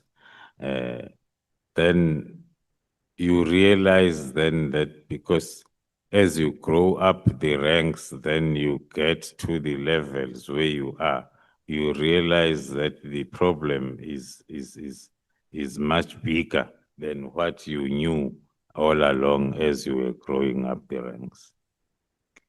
So I know we, and maybe as the lawyers, we're supposed to find or come up with these answers. But how do we deal with conflicting evidence, especially, and this is the part that I'm requesting your response, especially where we hamstrung by confidentiality restrictions, classified issues, which you are perhaps privy to. For example, we know of the two persons clearly that have been mentioned who are part or two of the five of the cartel, but we don't know the other names, and the other names are under investigation by crime intelligence. Now, does the same thing apply to, because General Konazi is alleged that there are judges involved, there's prosecutors, the whole criminal justice system. No judges have been mentioned to us. Prosecutors, Shamila Batoy testified before us. He knows some people have been disciplined or so, but certainly according to her evidence, no prosecutor, especially senior prosecutors involved in high-profile matters, has particularly been mentioned to us in this committee. Thank you, Chair. The honorable member, one of the honorable members yesterday raised an issue of a previous discussion by the committee in terms of maybe clarifying the issue of an in-camera evidence by some of us.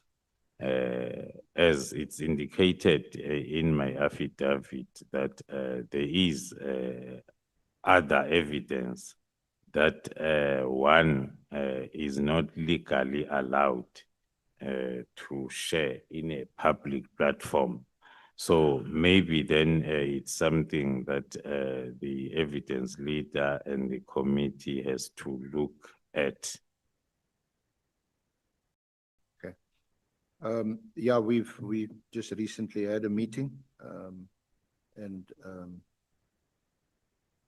yeah, we will with the chairperson work on that a bit more. So you suggest an in-camera hearing, obviously with the authorization of the Joint Committee on Intelligence. Yes.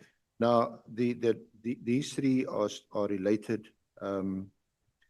Much has been made, especially by Minister Mchunu, of what is regarded, because these, you remember, this is one of the reasons after the event that he gave for the 31 December 2024 directive.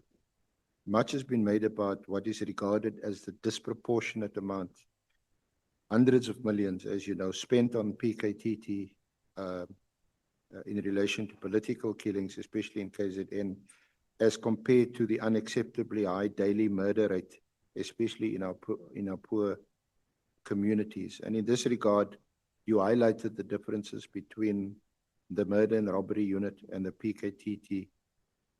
But it appears, and you must please just clarify this, it appears that the mandate of the PKTT has been expanded or has been made more flexible. For example, your intervention on the 6th of December when Molefe was arrested, and when you also went to the Eastern Cape and dealt with the Fort Hare matter. Is it the case that given your position as the head of crime intelligence and also your involvement in PKTT, perhaps not on the same level as you had been before you were appointed as head of crime intelligence, that PKTT perhaps enjoys a privileged access to classified information and is perhaps then more successful, in inverted commas, in resolving murder cases than your ordinary murder and robbery unit? Thank you, Chairperson. It's not true. The truth is, as long as we concentrate on this name, by the way, as people that established this team, we do not know where this name is coming from, PKTT. But then we have learned to join the chorus by saying PKTT. According to my view, that's where we are getting it wrong. We are concentrating on the PKTT. All what we have been saying is it's the methodology that needs to be adopted. Whether it's adopted by the murder and robbery unit, it's fine. Whether it's adopted by DPCI, it's fine. Why we are voting for this methodology, it's because it will deal with most of the issues and the problems that were raised by the chairperson a few minutes earlier, that we have integrity issues. Now, once you do not have the ownership of the docket belonging to a certain individual, which is what the PKTT methodology is against, then you would have dealt with some of the problems. So all what we are saying is it's the methodology that needs to be implemented. It has got nothing to do with General Khumalo being the coordinator and also the brigadier at ORS, because the PKTT, because of its methodology, was successful and its mandate extended, even when the now General Khumalo was a brigadier from ORS and a major general from ORS. It's the methodology. But then surely that is a methodology that the National Commissioner, because it's an operational issue, isn't it? It's not for Parliament to instruct or for the Minister. Surely the National Commissioner can direct that methodology must be adopted. And then there's also those I forget the name of it now, I think it's Section 10 of the Police Act, where they have these, I think you have quarterly meetings, the senior officers, you know what I'm talking about, with the National Commissioner.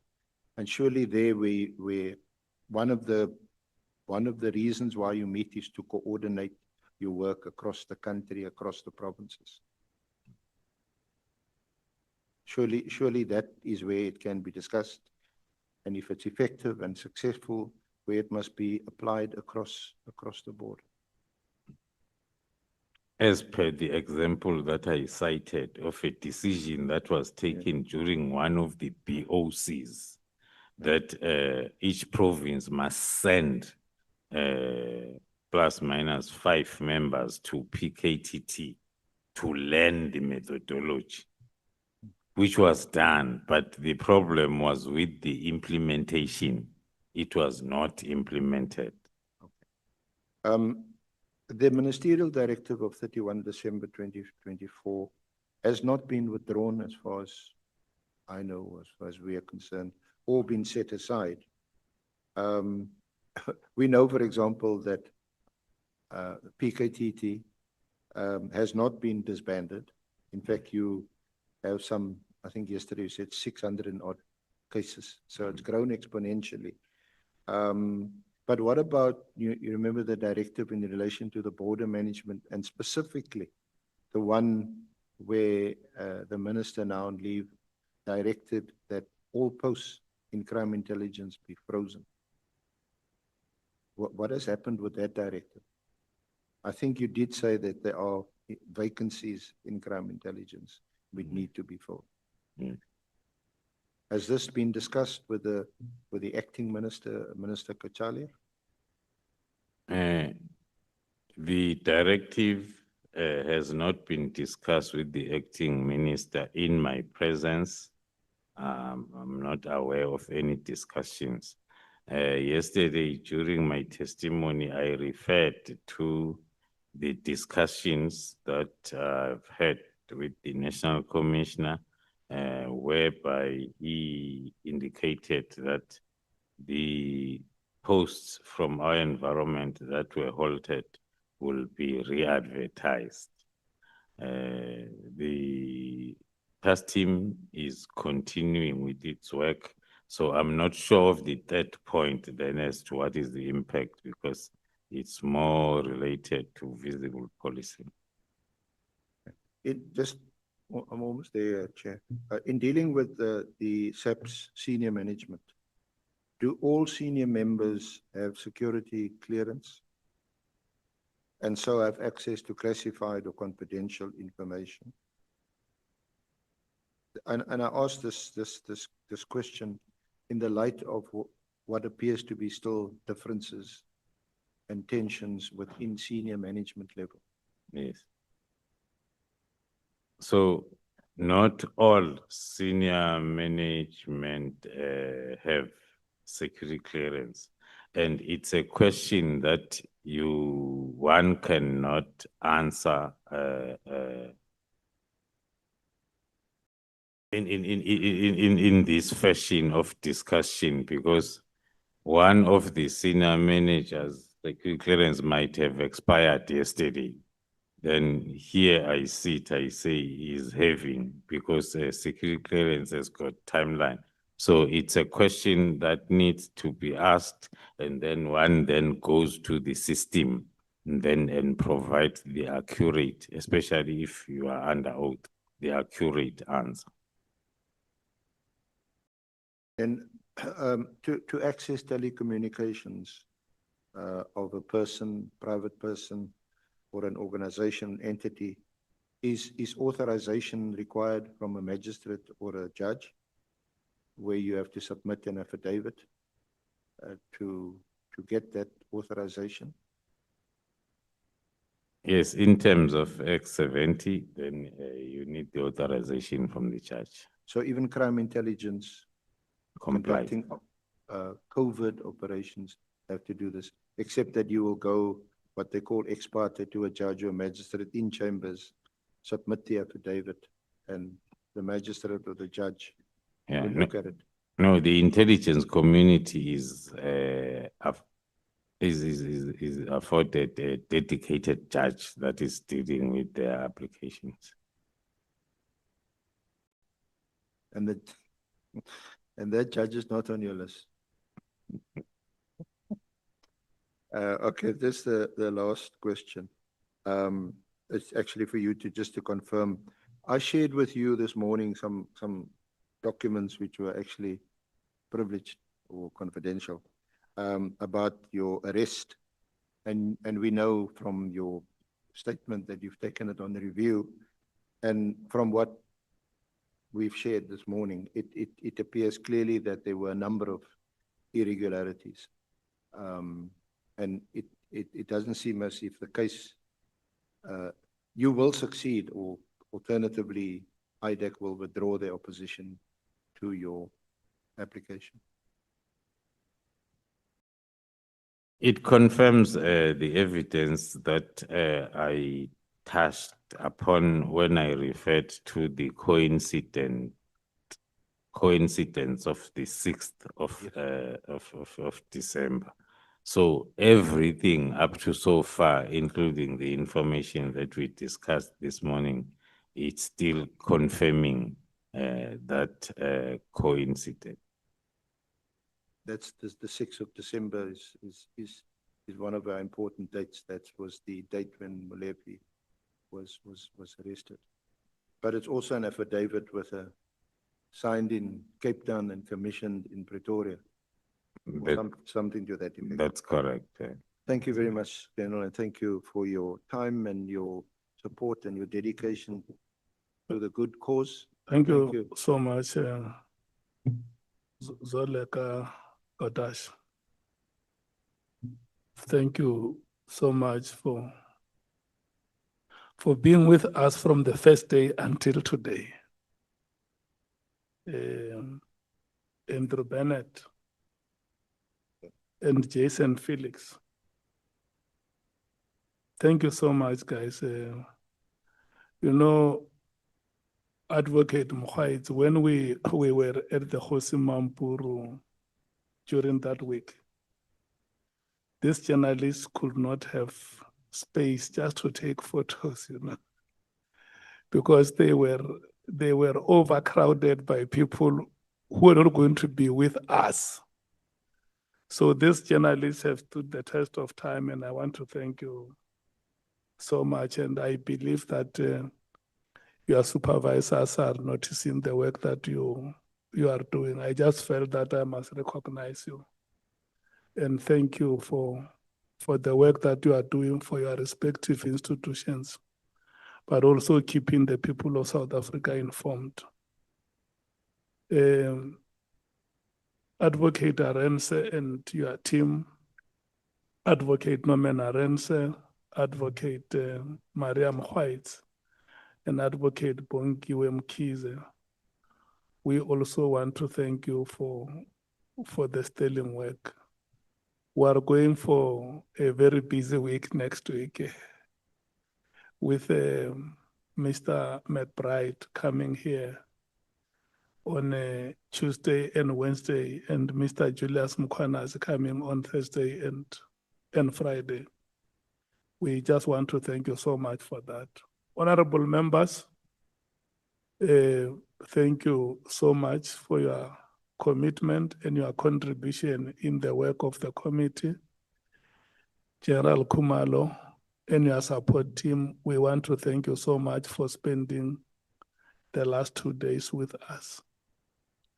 We are going to have a committee meeting on Monday at 10 o'clock to deal with the issues that we must deal with, preparing for the next week and the other weeks. I want to thank the staff of Parliament, led by you, Nicolette, for your ever-presence, and the staff of political parties here. Honorable Sols. No, Chair, I just wanted to remind you that one other journalist was also here from day one, Jason.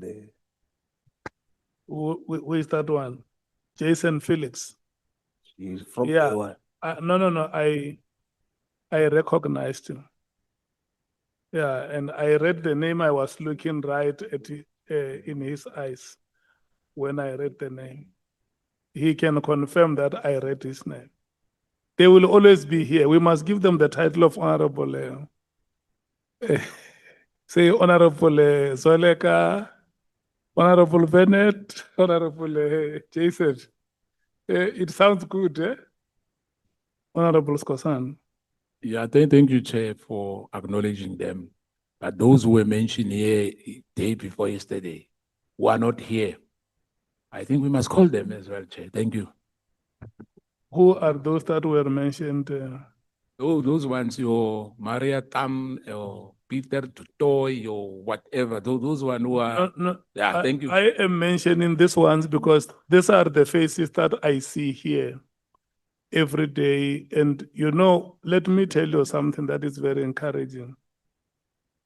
Have you been aware that in most of the cases, in Miester Khafale, they arrive here before all of us. When we arrive here, in fact, sometimes when we leave our homes, Zolega is already on television telling us what we are coming to deal with when we come here. It's very, very encouraging, and we want to thank them collectively so much for the work that. Honorable members, I just want to remind you that in our last meeting, there were matters that honorable members have raised which they will want them to be discussed in our next meeting. Just make sure that those items, you remind the Secretariat about them so that they must not miss the agenda of Monday. Thank you so much. Have a good weekend. This is the weekend of the final of the Africa Cup of Nations. No, it's the Africa Cup of Nations. Just give yourself time to see what is happening on the continent. Thank you so much.